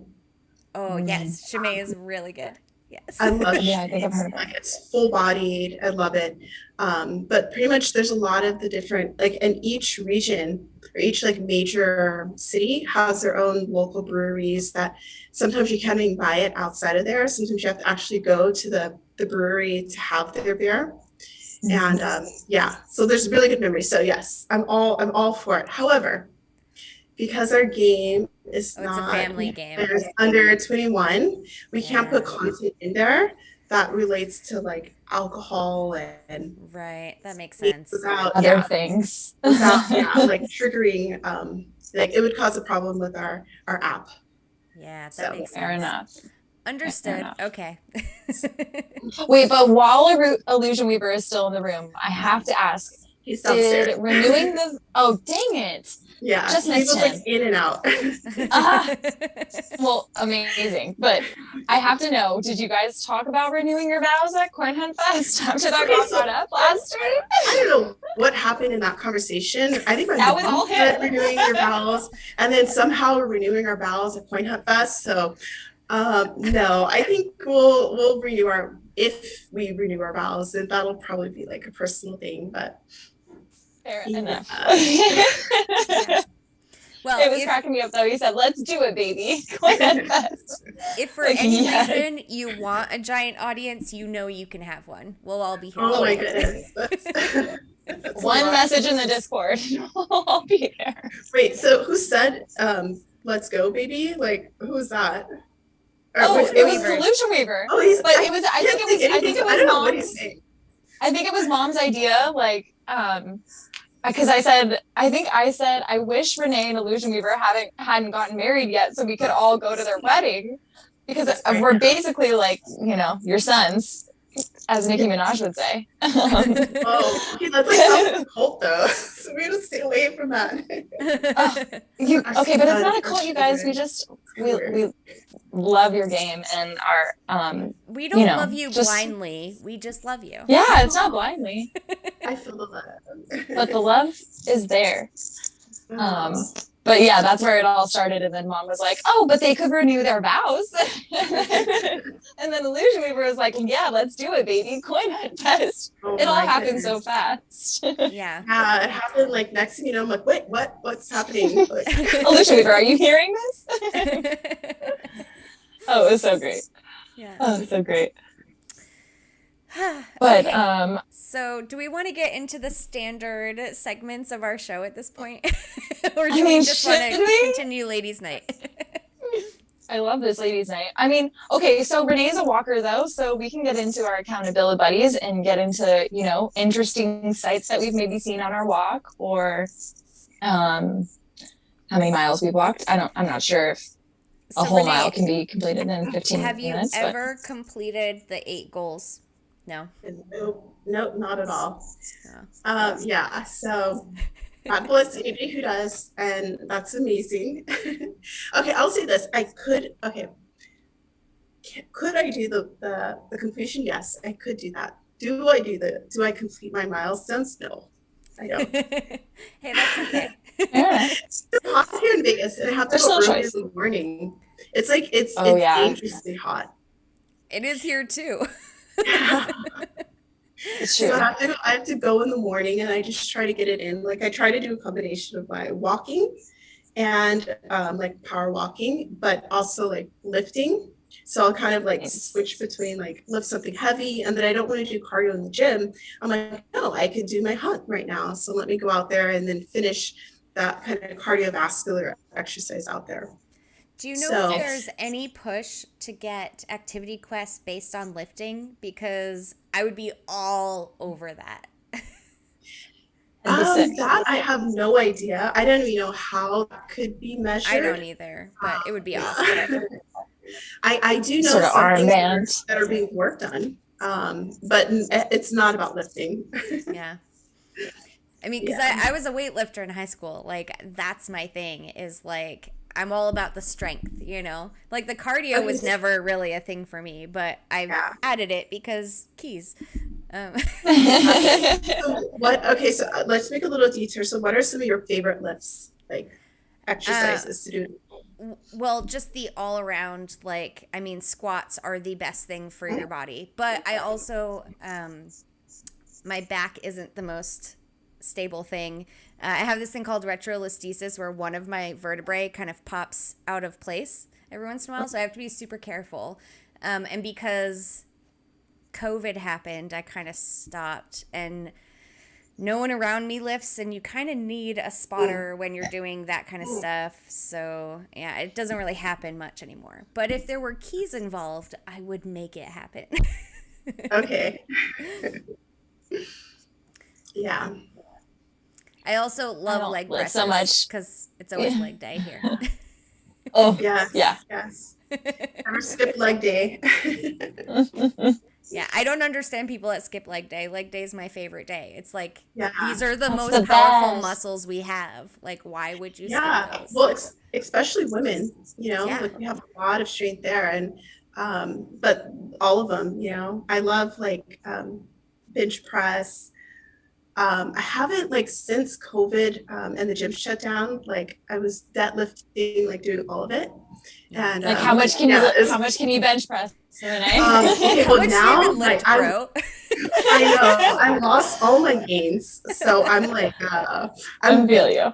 like I I feel used to you. do like weighted push-ups, like everything, and now I'm Nice. like just trying to hit like 20 push-ups and Yeah. like Yeah. I so like COVID set me back, but that's not an excuse. So, but it's fun. I think it's like just a great way to kind of be in your body and out of your head. Yeah. Sure. So yeah. Yeah. That's why I do my, like, I've replaced it with practical stuff. So like I don't know if you've heard, like, I go out and cut trees, right? So when we get down to the bottom, I'm lifting those logs. And, when we're still doing the tops, like, But you know what? Yeah. Functional exercises are the best ones. yes, I agree. So mhm. And they feel like you're accomplishing something other than just, numbers on a, whatever. So, So speaking of the gym, though, Renee, I had asked you about some song suggestions for our walking playlist, and Yeah. I noticed that DNA by Kendrick Lamar was on there, which IT guy, you're gonna really appreciate this one because we all share a love of Kendrick Lamar, and once I Okay. saw that, I was like, all over. Yes. Amazing. But I mean, your song choices, you sent a few, which I love too, because it's hard to just pick one. And Yes. if you want to go ahead and tell the audience like what your other choices Okay. were, I Yeah. added So two of them, and I love them so much. I love them all so much. awesome. Yeah, so I think when it comes like for me, my mood, like I will listen to any like my musical range is so broad. So I'll listen to like classical, Tchaikovsky, whatever, or like Vivaldi. I can get into that. I can get into even like country. I know a lot of people like, I like everything but country. Like I can get into that. But I would Yeah. say that the majority of my playlists are around, well, definitely the gym. It has to be like really aggressive.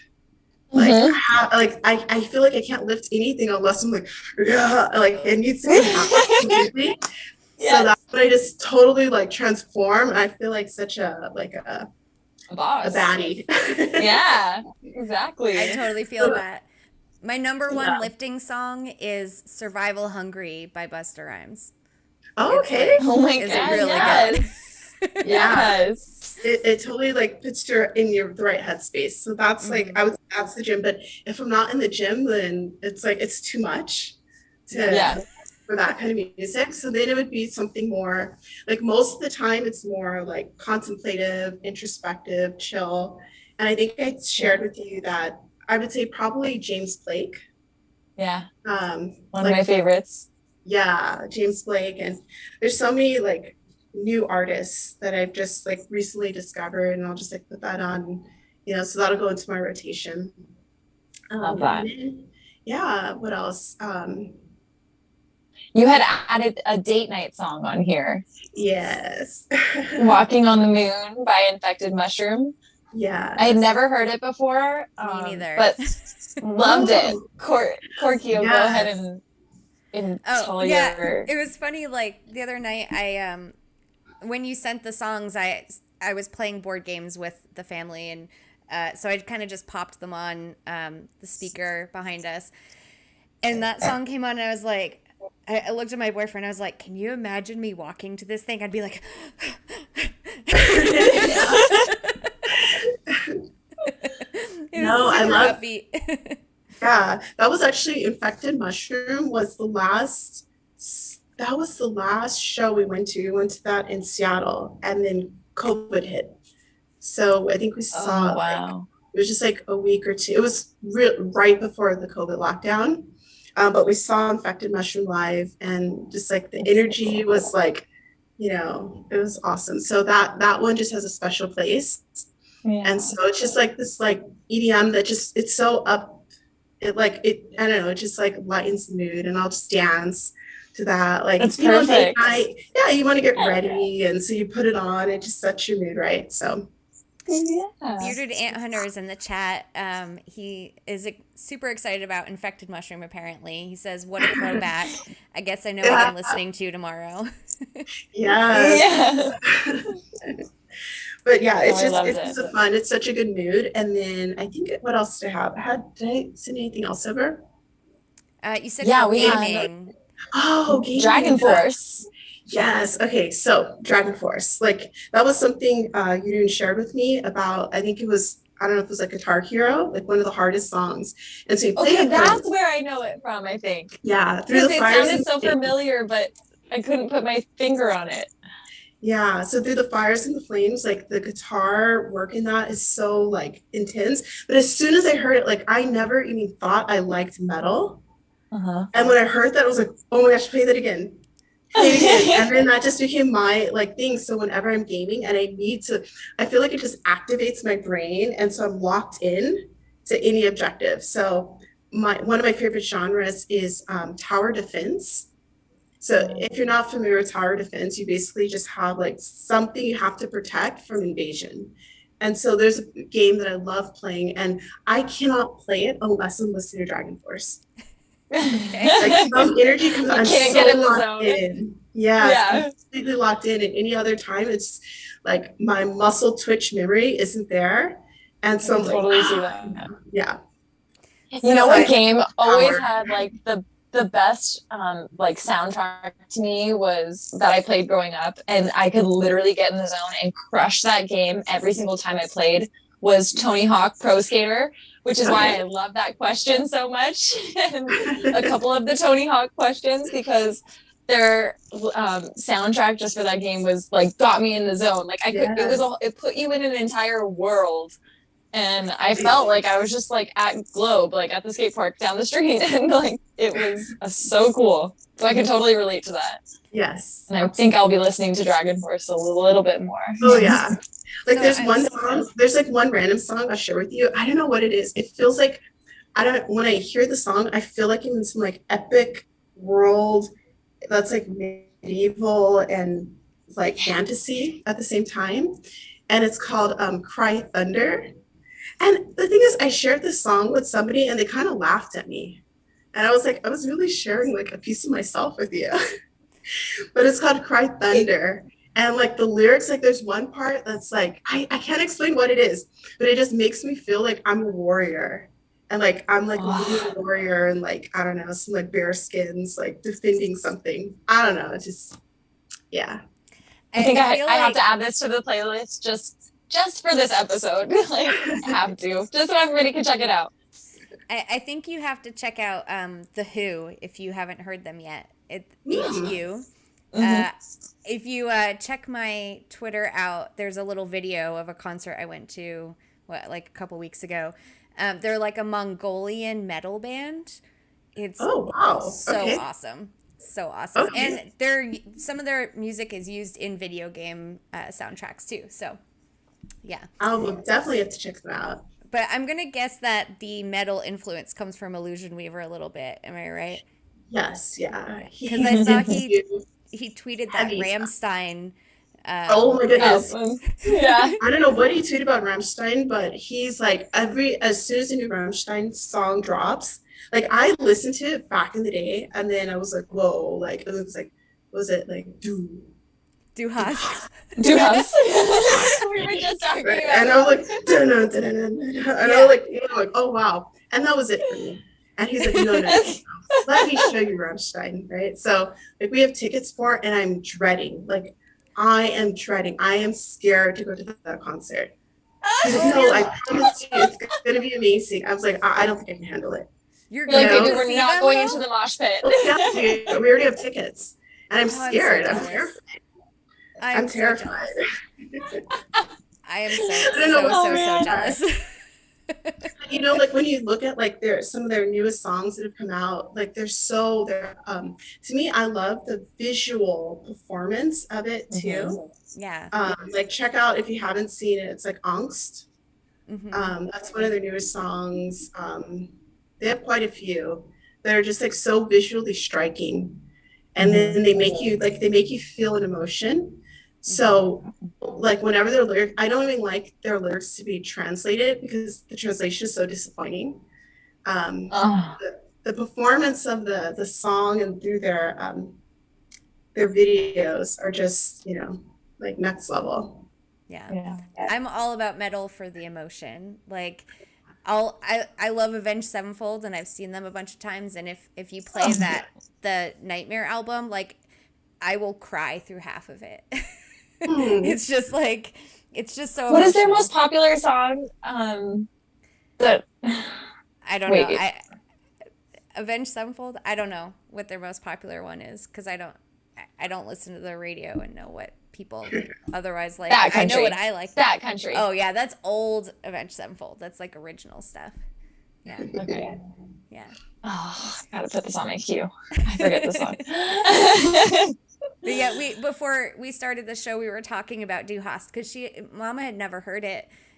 She didn't know who Rammstein was, and I was like, "How do you not know Du Hast?" So I played it for her because she had to hear it. Nope. And I was talking to her about how I was like, Illusion Weaver had posted some, like, because anytime anybody posts music, I'm always just curious, especially somebody that I know and respect. I'm like curious what everybody's music taste is, and I always want to find new music and like get out of my comfort zone in that sense. And so I put that on because he had posted one, and then I think like 20 minutes later he had posted another one, and I was like, he is really passionate about this song. Oh no, this, he's album. Rammstein, yeah. Definitely check out Angst, check out Deutschland. Okay. But he's actually introduced me to a lot of European bands and artists, and like some French artists, and so it's nice. But if it's so heavy, he's into like heavy music. Sometimes I'm like, whoa, it's like It's too much. This is the vibe. And so if you guys like European metal, Volbeat, you should probably already know Volbeat. If you haven't, you got to check them out. And then Haken is one of my favorites too. Where from? Like what country? Volbeat is from, I want to say he's from Copenhagen. Okay. And then Haken. Volbeat or Volv? Volbeat. Volbeat. Beat. Okay. Yeah. Yeah. Haken. Something tells me they're also from Copenhagen. I could be completely wrong. But I feel like they're European for some reason. It could also just be the beer. I don't know. But I do love European metal as well. I'm a huge fan. I like a lot of the European music, not even necessarily just metal. That's good. So I definitely have to listen to this Dragon Force. I didn't get a chance to listen to that before, and I know nothing about it. So I don't get introduced to new music very often. So that's like my favorite thing about starting this show is I have found so much good music thanks to Mama and our guests. Awesome. That's cool. Yeah. So, okay, so is this like a playlist I can like find somewhere? Like, are people adding it? Like, can I find it on Spotify? Yeah, you can find it on Spotify. Just Ladies of the Hunt music playlist. We kept it simple because we were trying to decipher like podcast from playlist. But yeah, you can just quick search in Spotify and it should pop right up, I hope. And so like half of the songs are from Mama. Sure. Half of them are ones that like I randomly listened to Pandora and whatever fit my gate I threw on there. So it's a whole random mishmash of totally different stuff. Okay. It's a great shuffle. Yeah. Like everything really is, it kind of flows together. Unless you just have like a bad, RNG. Yeah. Just okay, I like techno. Yeah. Oh, and so speaking of, supposedly somehow the Spotify issue fixed itself. So I'm not getting ads every 10 minutes. Like it actually plays. Oh, yay. So I started listening to it again. Hey. Yeah. Did you hear any of the new stuff on there? Or, it's the weirdest thing. It wasn't too hot this week. Every time I start the playlist, it plays songs that I've already heard. There's like, their algorithm is kind of weird on there, and it's like, let me listen to the new ones, but it keeps playing the songs I already know. But they're good songs, so it's not like it's a bad thing. Yeah, I guess I just have to walk longer, But I jumped ahead. Oh, go ahead. Oh, sorry. I was going to say, I jumped ahead a little bit, getting into our like playlist and song of the week and stuff, but back onto our like accountability notion. We normally talk about like interesting sights and experiences that we may have seen on our hunt or while we were walking for keys. Renee, do you have any interesting experiences? I mean, if you're walking around in Vegas, I'm sure you have interesting experiences all the time while you're hunting. But anything out of the ordinary this week? I mean, where I hunt, it's like rocks. It's like desert landscape, so it's not that exciting. Okay, so you're not like walking the strip every morning. No, not the strip. It's okay. Of course, I do go to the strip, like great restaurants and entertainment. So we do that. Yeah. But the strip is the weird thing is like when I'm there, I'm not thinking about hunting. So like I'm like, oh my gosh, I just pressed so many balls, but I didn't pull my app out. So I'm like, maybe it's just so much going on. Yeah. So when I do sensory overload. Exactly. For sure. Exactly. So yeah, but I mean the entire strip has, plenty, like more than enough stuff to keep you engaged. But I just many entertaining things. Too many. But one thing I do find just so amazing is I'll go to some different area and I'm like, let me just see if there's any hunters out here. I'll open the app and I'm just like, this is so awesome. Like, I can't express to you how it feels to see this go from a concept, like just an idea. Like, you guys had Mom Loves You on the show, okay? So she's an OG. I'm like the OG of OGs. Only other OG person is Illusion Weaver. Yeah. So this So the very, very, very first vault that was ever placed was downstairs from where we were living at this coffee shop in Bellevue, right? So like, okay, I'm just gonna go downstairs. I'm just gonna go grab this vault. And so different spots have like a lot of significance for me. So it's not necessarily where I hunt now, but there are certain ones that have like a special place in my heart. Yeah. And when I do think of Bellevue, and I mean, that was a time when we were living in, well, Bellevue is a suburb of Seattle.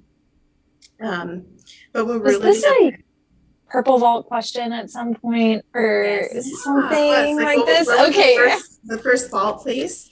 And so there are so many, like there are so many. So it's not like in my day-to-day hunt, but there are so many locations that hold a very special memory. Like where the first buddy quest they ever did, but my first buddy quest was with the Lucian Weaver because we were testing. And so let me just describe this to you. This is like 11 o'clock at night. And he's like, babe, it's ready. Come on, let's go. I'm like, what?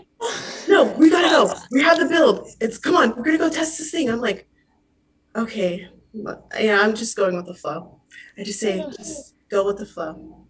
So he's like, I'm gonna go on my bike. You're gonna drive and find this thing. Like, what are you talking about? Just why are we follow going the sonar. separately? Yeah, he's like, follow the sonar. It's working. It's working. Come on, we have to go test it.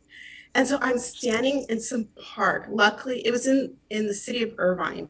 Okay, when this was rolled out. Okay. So it's considered a safe area. But I'm a woman standing in the middle of a park at night, and I'm just like on my phone, like trying to find like this location. And then he's on a bike somewhere else in the city. And he's like, you know, we do it and it's working. And I'm like, oh my gosh, this is so cool. Okay, it's working. You know, we're testing it out. But you're still in the middle of a park at almost midnight. Like totally midnight. He's not even concerned about like, well, I'm thinking my physical safety. You know? He's thinking like, okay, is it working? Do I need to get feedback? And so then, you know, we arrived back home and we arrived back home and, you know, everything is working. And so he's thrilled. And I'm like, I don't know what we just did, but it was pretty cool. We just, I didn't know about I love that. testing. And so there's so many, like, there's little spots that I remember when something happened there along the way. So I would say that part holds some significant meaning. Like where I did my first buddy quest, I remember exactly where I was standing. I remember where So cool. the first UV was, or not first UV, the first vault was placed in. What you guys don't know is when this game first was released, we didn't have a trivia database. The actual initial design was each location was going to have a trivia question about that spot on the world, on the map. So kind of like the yellow vault. And the yellows. Yeah. Right. Yeah, exactly. But that was exactly, that was the design for every vault. So as you can imagine. Wow. And that's cool. I was tasked with writing trivia about the entire planet. And wow. What a job. I remember I remember like I can do it because this is going back to my desire to like make the impossible happen. Like I don't know how to do it, but I'm gonna figure it out. It's no problem with it. And so I remember I wrote this list of trivia questions for the city of Los Angeles. And I remember by the time it was done, I was so exhausted. I was like mentally, like my brain was about to explode. I couldn't even take it anymore. Like the fountain at the Grove or, you know, all these other ones, like I couldn't take it anymore. Wait, this just made me realize you probably know where our red vault was.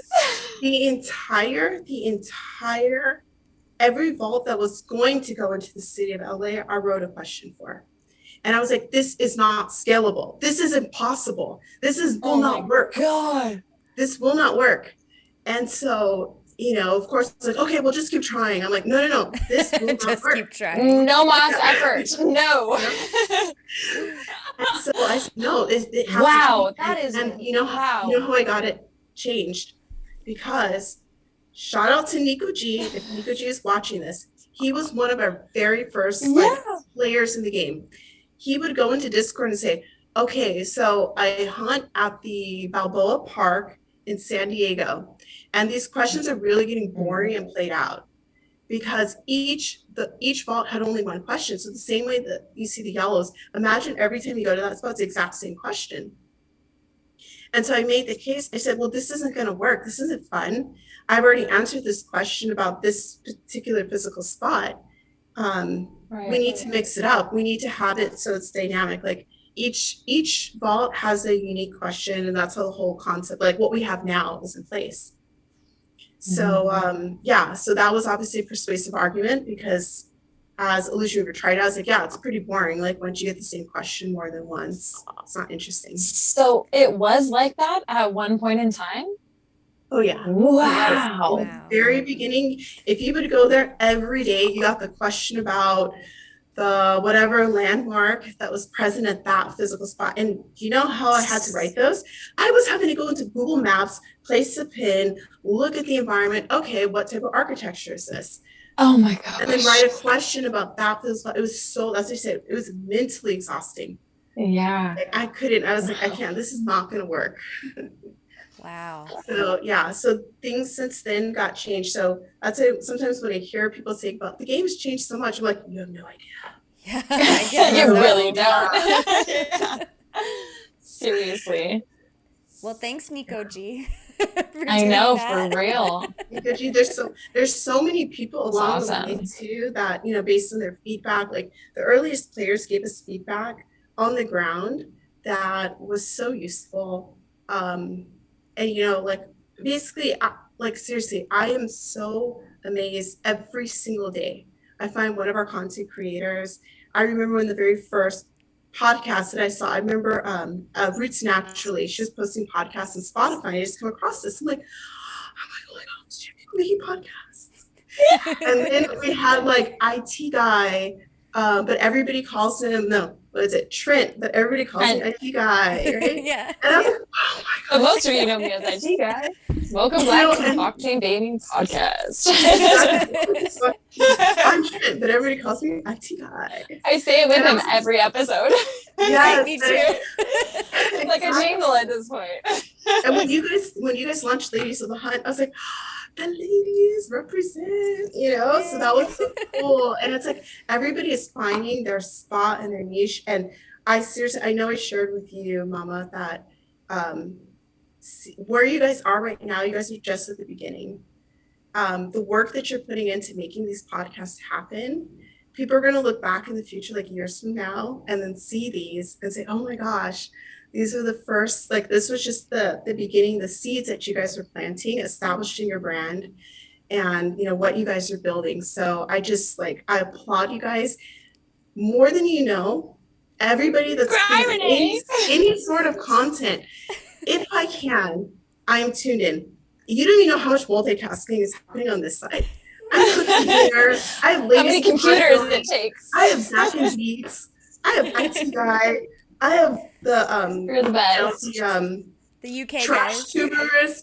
I'm you know, shout out to Crashman and Anna like Gleam. When I see them pop up, I'm like, let's support them. Block Boy, we miss you. You know, yes, one stream, Block Boy. Exactly. I've only messaged him like 1,000 times. Everybody, it's like, I'm seriously, I'm like chopping like tomatoes, and like there's so many different things I'm doing, and I'm trying to tune into everybody, and just that's my way of just supporting and being in touch with what you guys are doing. And I see you, I'm watching you, I hear your guys' feedback. You guys are like, you know, the developers could do this and this. I'm like, you know, that's true. You know, and sometimes like, that's not fair. Like, you don't know what's happening on this side. Like we got exactly. You fair enough. Fair enough. We're working so hard to make this the most amazing game that we can make it. Like 100% of our effort is going behind this. And I'm just so excited to be able to open up. Like I never thought it was possible to be as open as you're developing something with the community and work together, because essentially what we're doing is working. You guys are putting things out there. We're hearing those things. We're evaluating those things. Does that work? Does it not work? It's implementing. So there's this exchange between the community and the developers and what we're creating. We see it all, you know. I'm amazed by like the wiki team. Like who would have thought like this entire game would be cataloged to that level of detail? There are presentations, okay? that we share with like, look at what our community is building. And people are like, what in the world? Like the level of like all the things you guys are cataloging, and it just like I am every single day, I never take it for granted the people that are working to make this. We have like the most amazing moderators that are spending their time helping people, onboarding them. We have amazing members who are working behind the scenes so much. Like I'm just, I'm just this entire Kiwiverse is it's so many people.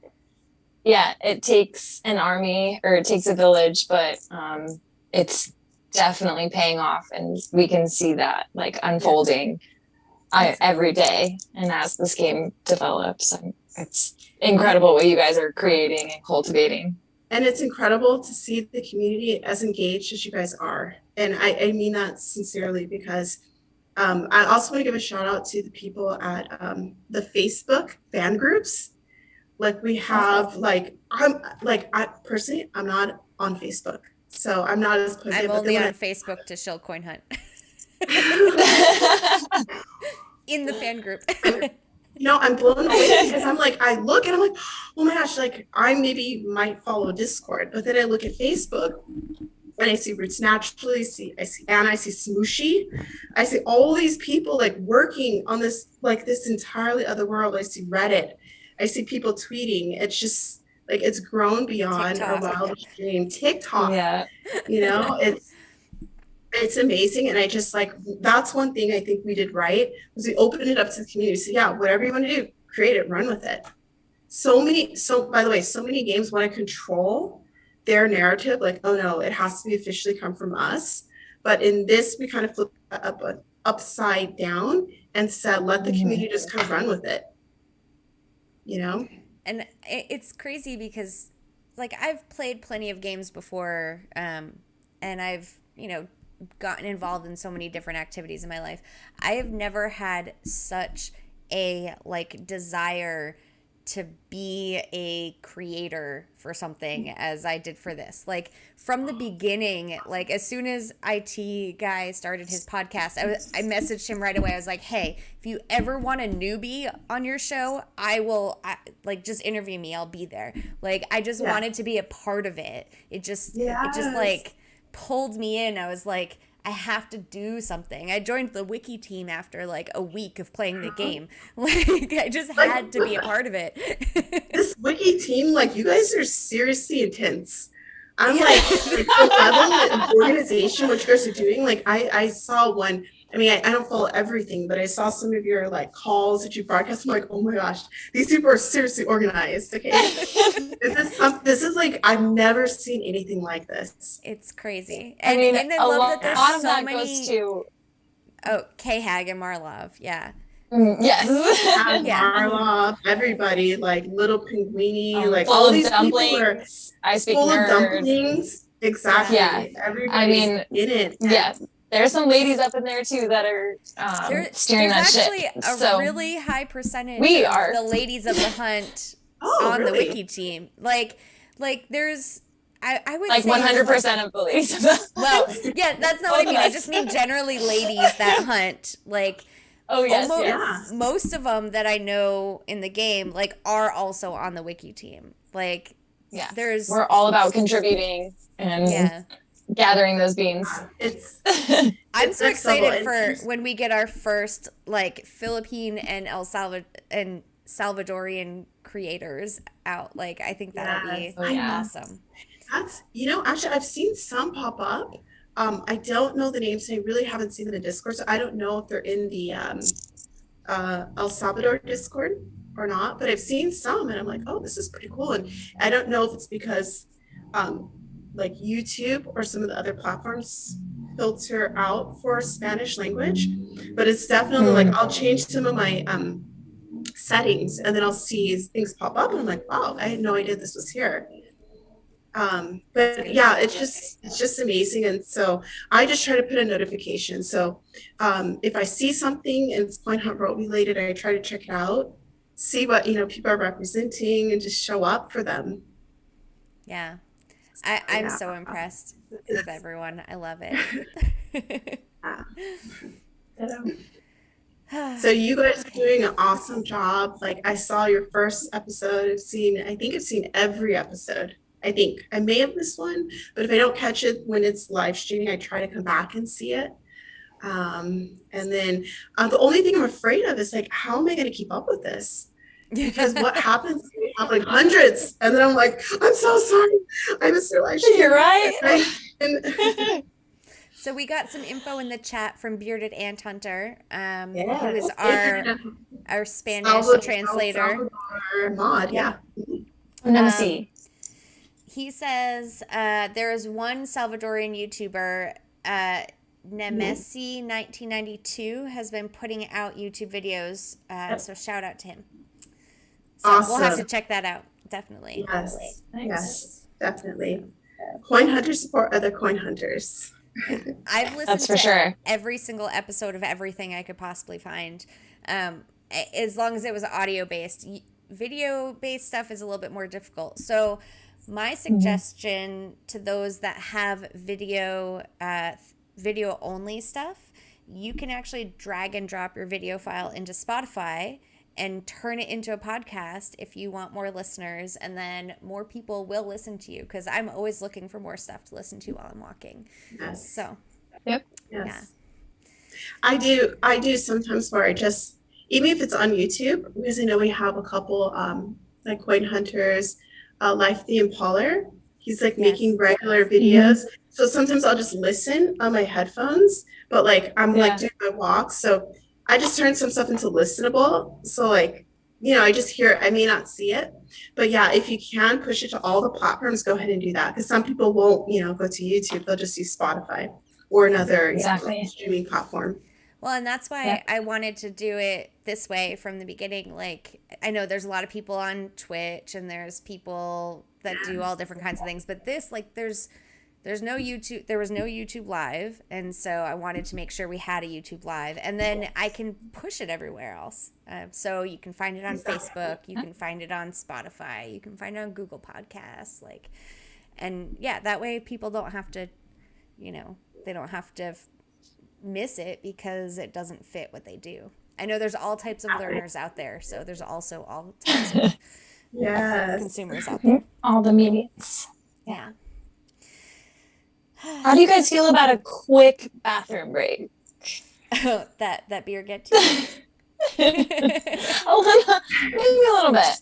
Okay. So is it like a 5-minute break or a few minute break? Oh, yeah, like less than a minute. Unless anybody needs more. Unless anybody needs more time. As long as the time as you need, I can put our bathroom break up, and then once all three of us are back, we can just go again. Okay, sounds good. How about a 2-minute break? That sounds good. That works for us. Yeah. All right, Kevo, announce our BRB bathroom break. Where are you, Kevo? He's right there. Shout out to Kevo with the memes, man, and all these cubies. And I'm our logo. Yes. He is crushing it. It is. Like all of the graphic design work. I see your work. Ooh. All right, guys, bathroom break. We'll be back. Okay. There it is. Thank you, Kevo. And we're back. Hey. Thanks, everybody, for bearing with us.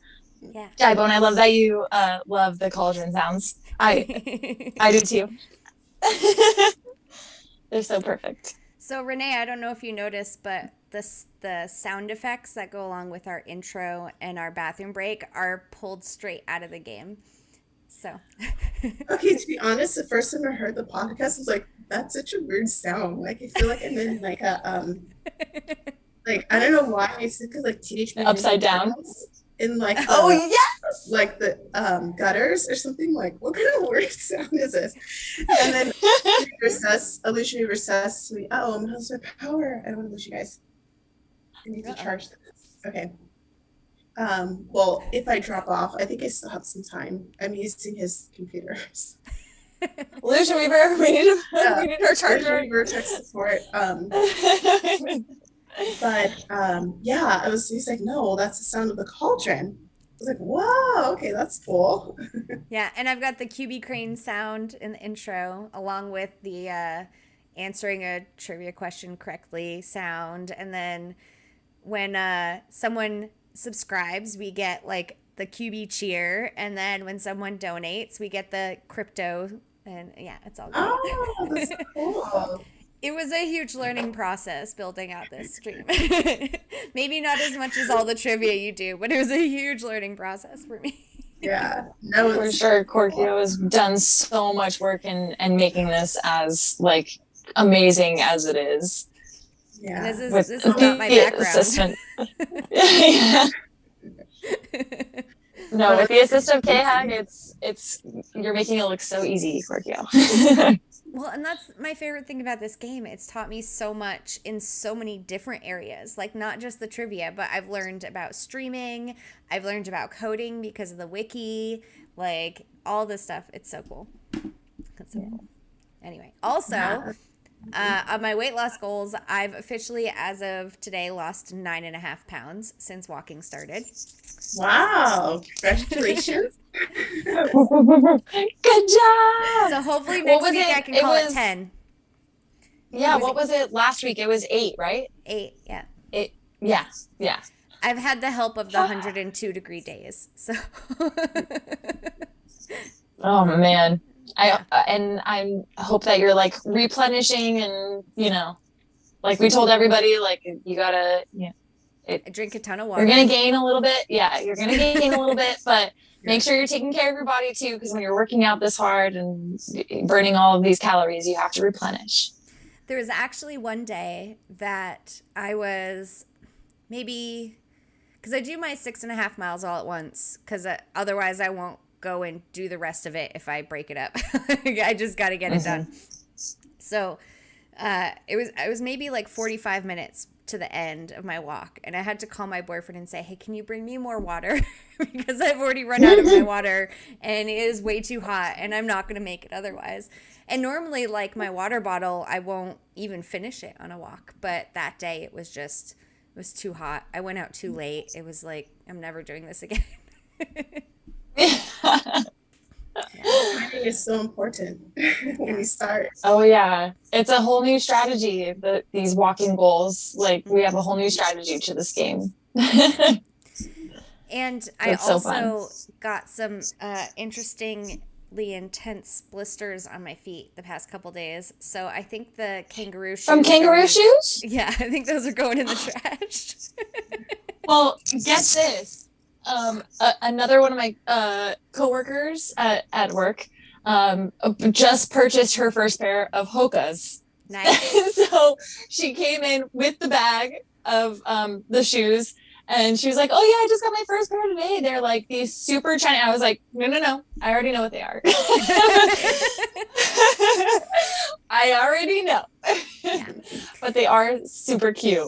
Well, And so, yeah, I don't have to hopefully. get the Hokas yet because I actually was peeking around in my closet and came across my really old pair of running shoes that I wore for like, I don't know, a year or so. But they're still like, I wore them inside running on a treadmill. So they're in like pretty good condition. So those will be my Yeah, next shoes. they're in perfect. Yeah, they should probably be like have most of the tread on them, right? Yeah. Yeah, they're still fine. That's right. I Awesome. mean, back then I was doing a mile, not 6.5 miles. So it was just a mile every day. And I thought I was a badass then. And I'm like, old me's got nothing on new me. I love that. Wait, so picking up where we left off, Korkio, you always have like the best sights and experiences while on Oh. your hunt/walk. So, I gotta know. So yeah, I had like a little taste of. So I think there's a lot of Californians moving to Oklahoma. There's like this connection between California and Oklahoma.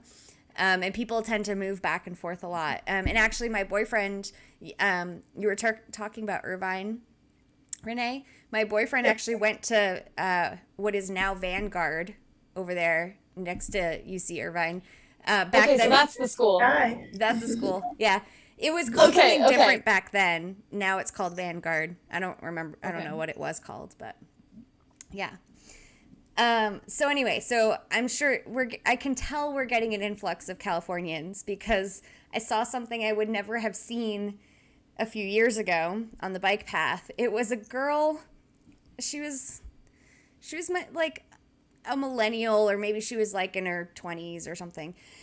And she's riding a bike, and she's got one of those like baby backpacks, like that where you wear your kid but facing outwards, so they're like, they're on your chest but Facing the world. Yeah. But there was a Yorkie in it.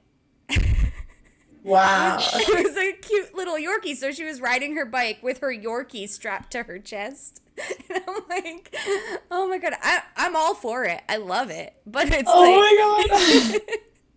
It was just so funny. I mean, you never would have seen that in Oklahoma because, like, Okies are such just general, basic, kind of down-to-earth people. First of all, most Okies don't own Yorkies because they're kind of like cute little dog. That's more of a California thing, but I love it. I love it. Californians. Yeah. So, Oh, that's good. So I also put on this list. You might be wondering why I put mystery boxes on my sites I've seen list. I didn't see mystery boxes, but RNGesus was wonderful to me this week. I got the 50 keys 3 times in the past week. 3 times. Oh my Jesus. Oh my RNGesus. I just wish it was an event. Like, why doesn't RNGesus visit me during events? Like, I'd rather have that than the keys, but I'll take the keys. I'm not complaining. Yeah, that's impressive. I got 150 this week. I was like, I got a 50. I was so excited. So the fact that you got 3 of them, that's major. Yeah. It blew my mind because before this week, I'd only ever gotten 1. So it had been like a month and a half and only gotten 1, and then I got 3 in a week. So your time RNGesus for you. Yeah. I know. Please don't mess with the rates though. that's something. Don't tell Alicia Weaver. Don't worry. Nothing suspicious here. I have a very defined route. I will spend the extra keys on key sinks. Guaranteed. Yeah. We're just stacking. So, Mama, did you see anything interesting? Yeah, this week was pretty interesting in our neck of the woods. Yesterday, actually, it wasn't while we were walking. Luckily, I'd already taken the dogs out for a walk. But I had to go into work for a few hours, and then I luckily, left a little bit early, and around 6 o'clock yesterday, I'm on my way home, and I'm on the phone with Marvin's house actually, because we're like, okay, one more day till he comes home, because he was in Denver for the past 10 days. Was super excited. He had some fires out in Colorado that if you're in Denver, it kind of like sinks into a bowl because there's mountains on both sides. So he was saying how like the air quality has been a little rough, and but he went out and like did walking quests on all of like his off time, and was ended up placing 5th, or he is 5th now in Colorado, which was really cool. But getting back on like the fire and the air quality and everything. So I'm talking to him on my way home, and I see like plumes of smoke as I'm driving home coming from like our direction where our house is. So immediately I'm like, I gotta go. Like, I don't know where the smoke is coming from, but I'm instantly went into like mama roll. Like, my dogs are in the house. I need to figure out where the smoke is coming from. And it was literally 6 blocks away from us, on the bluffs where I told you, like, kind of there's a hill that separates us from the ocean.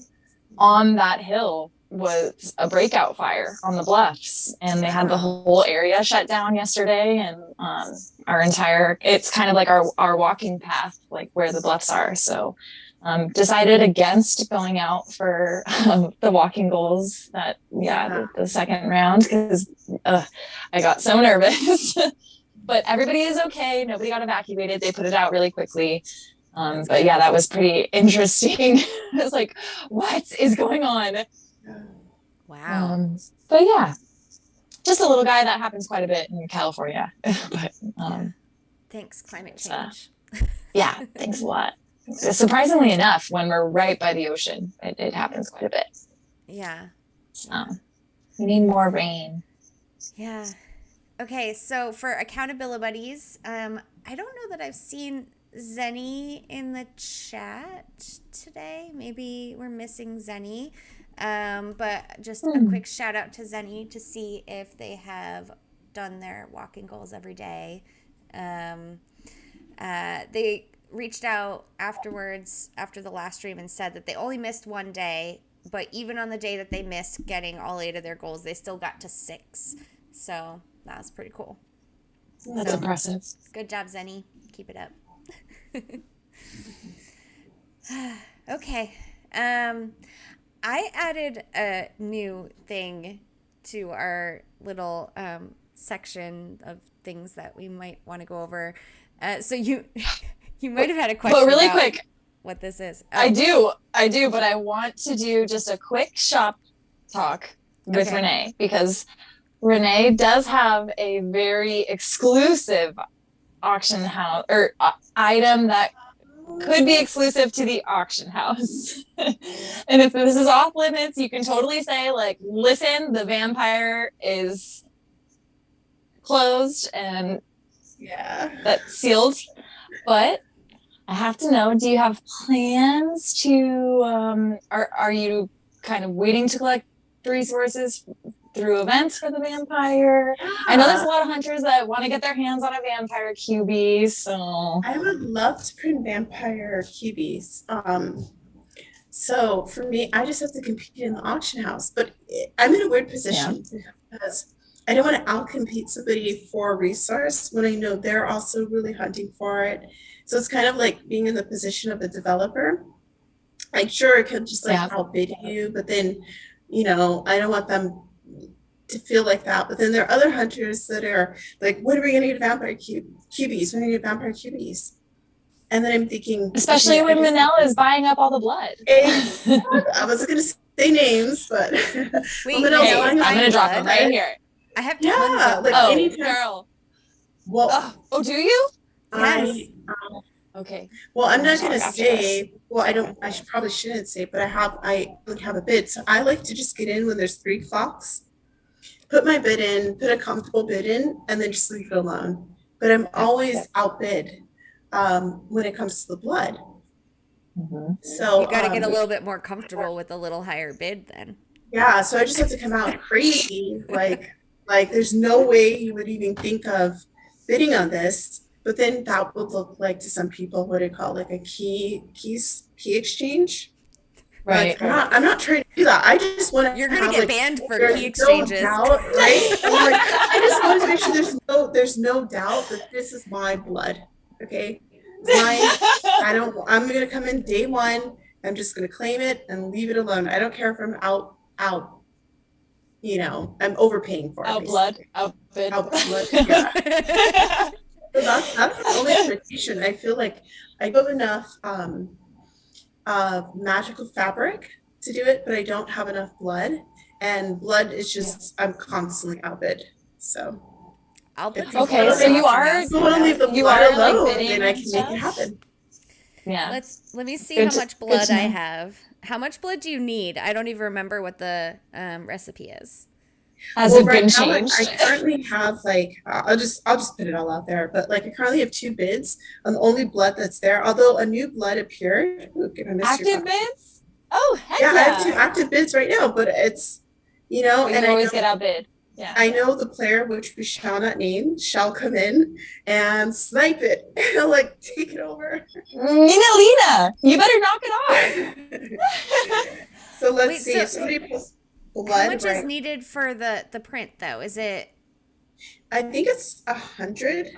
I only need 100 blood. Oh, okay. So I have 310. You want some? Okay. Well, okay, but see, I don't even know. Is this some sort of like, I don't know if I'm breaking the terms by like, what do you call what's the word? Like not cooperating, but like we're We don't even have to conspiring. do that. I'll just put some out there in the next couple of days. If you want to bid on it, bid on it. And if not, Minnow will. Uh, that's the thing. I just bid That's when the thing. He's definitely watching. but here's the thing. I always like to bid when there are no other bids. I like to just be the first person in. And the reason is because, I don't want my name to pop up as somebody that's constantly outbidding somebody else. So I just try to put in what I feel is a reasonable, fair bid, comfortable, I place it. And then if I'm outbid, I'm like, let that player have it. But that's resulted in never not being able to print this QB. So See, you guys, this is what happens. What time of the day do you usually check the auction house? I'll just make sure I put it up well, there before. I mean, I'll check in the morning, but I don't check it daily. I'll just say every couple of days I'll come in. Is there any more blood? Okay, let me place a bid. And then, it's always taken. All right. Well, just keep your eyes on the auction house in the next couple of days. I'll put some up there because what am I gonna do with it? I mean, I'm not gonna put all of it up there, of course, but I'll put some up. I got no Hold on problem to with stuff that. because you never know. But this Oh yeah, game always surprises, right? So you never want to be yeah, out on a resource. yeah. No, I know, I know. Even when I sold some cocktails to Zach for the second legendary print, I kept a few of those because I don't know when I'm gonna need those. You never Yeah, know. yeah. Illusion Reaper always has something up his sleeve. So I know. I know. Perfectly said. Perfectly said. Yes. hey, ladies, my battery is going to die, and I'm going to need to find his charger. So I probably have like 5 more minutes before I Okay. have to. Perfect. We're Let's actually hit that pretty much search at the term. end. Yes, we So, are. Hit that search so term. yes, the weird thing that YouTube does in its analytics, which I found, is YouTube will tell you what your audience is searching for. Oh, So, okay. and I like this because then it tells me a little bit about our audience. And I guess they offer you that so you can stay relevant. Um, so I noticed that at least someone in our audience, is searching Hyundai Ioniq 5s. And I must applaud you because that is my dream car currently. Um, I mean, it is definitely a better electric car than a Tesla, in my opinion. So if you're searching it and you're interested, you should definitely pull the trigger. I would if I could afford to. So, do you guys know about this car? I think Toasty's got one. No. Yes. I know about it from Toasty's getting one. Oh, okay. Maybe So, Toasties was the viewer that was searching them on the internet. Who knows? no, I think like after he's already had it I hate to say that he bought it specifically for Coin Hunt World, but Coin Hunt World definitely like throttled him in that direction. Hey, I bought this phone specifically for Coin Hunt World. I mean, it happens. Phone, car. Yeah. Well, it was an $1,800 phone, though. This is true. Neither devices are cheap. Yeah. Right. But yeah, full electric car, awesome, like creature comforts from a company that actually has been building cars for a while, so they know what people actually like in a car. Teslas are wonderful, but the fact that their seats are not perforated and your ass drenches in sweat on a hot day is miserable. That's oddly specific. So It happens all the Yeah, time. the swamp ass. It's so bad because they're vegan leather, so they don't breathe and they're not perforated. So it's miserable. Everything else about the car is pretty awesome for the most part. There's some things I would tweak, but Except the smell. the Hyundais actually have air conditioned seats. So for Ooh, those of you in hot nice. climates, that's pretty awesome. Yeah. So anyway, I'll bring up another search term for next week. We'll see what y'all are looking at, and because I'm kind of curious what everyone's like searching for on YouTube. Tells us a little bit about our audience. And then I want to know about how Stop Sign Saturday went. And I think that's our end on a positive note, right? Yeah, I mean, at least Renee, we'd obviously love to get your, because I'm certain Coin Hunt Worlds has had a positive impact on your life, Illusion Weaver's life, and overall. But I just wanted, as we're talking about the community, the collective unity that the community has, so much so that we like can create an entire day based on like a Twitter theme of stop signs, and so many people like were tweeting, retweeting, sharing the love. Like it spread around so much, and Mom Loves You was a big part of that. Berserker was a big part of that. Sam was a big part of that.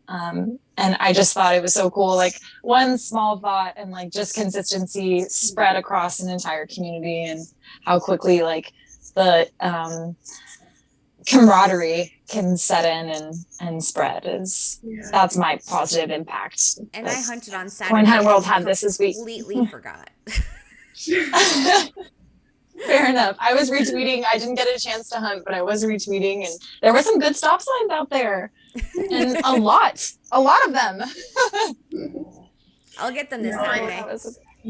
I think Mom Loves You. I'm just, you may not know this, but I helped her set up her Twitter, and I was like giving some feedback, and so now she's just like, she's way running. Like they created a monster. I'm looking at her Twitter, I'm like, what in the world? You know, so but I know she was like pushing the stop signs, and I think she was very happy with it. So I wasn't like, I'm not active on Twitter. And so but you know, just seeing what the community was doing was pretty amazing. So nice. Yeah. Well, guys, I think that's a wrap, right? Yeah. Yes. Thank you so much. Renee, we can't thank you enough for taking the time to come on the show and get to know you a little bit more, but also kind of inform the community on all of the trivia things and just all of your background information. It's so good to get to know you better. Thank you so much for having me. It was fun, and I'm staying with us so long. Yeah, I know. I hope we can have you and Mom on together soon, maybe for a little Mother's Day episode next year or something like that. We still find ourselves here. That would be a lot. Yes, thank you guys for having me. I feel like it'd be so fun. Yeah, I think it would be fun. But thank you guys for having me. I'm so excited to see where your podcast goes. Oh my gosh, my battery is literally dying, and I have it's probably might go any moment, but I love what you guys are doing. Keep up the good work, and you guys are going to look back on this and just, you know, this was the genesis when it was all happening. So enjoy the ride. We love you. Thank you so much. Ditto. Thank you.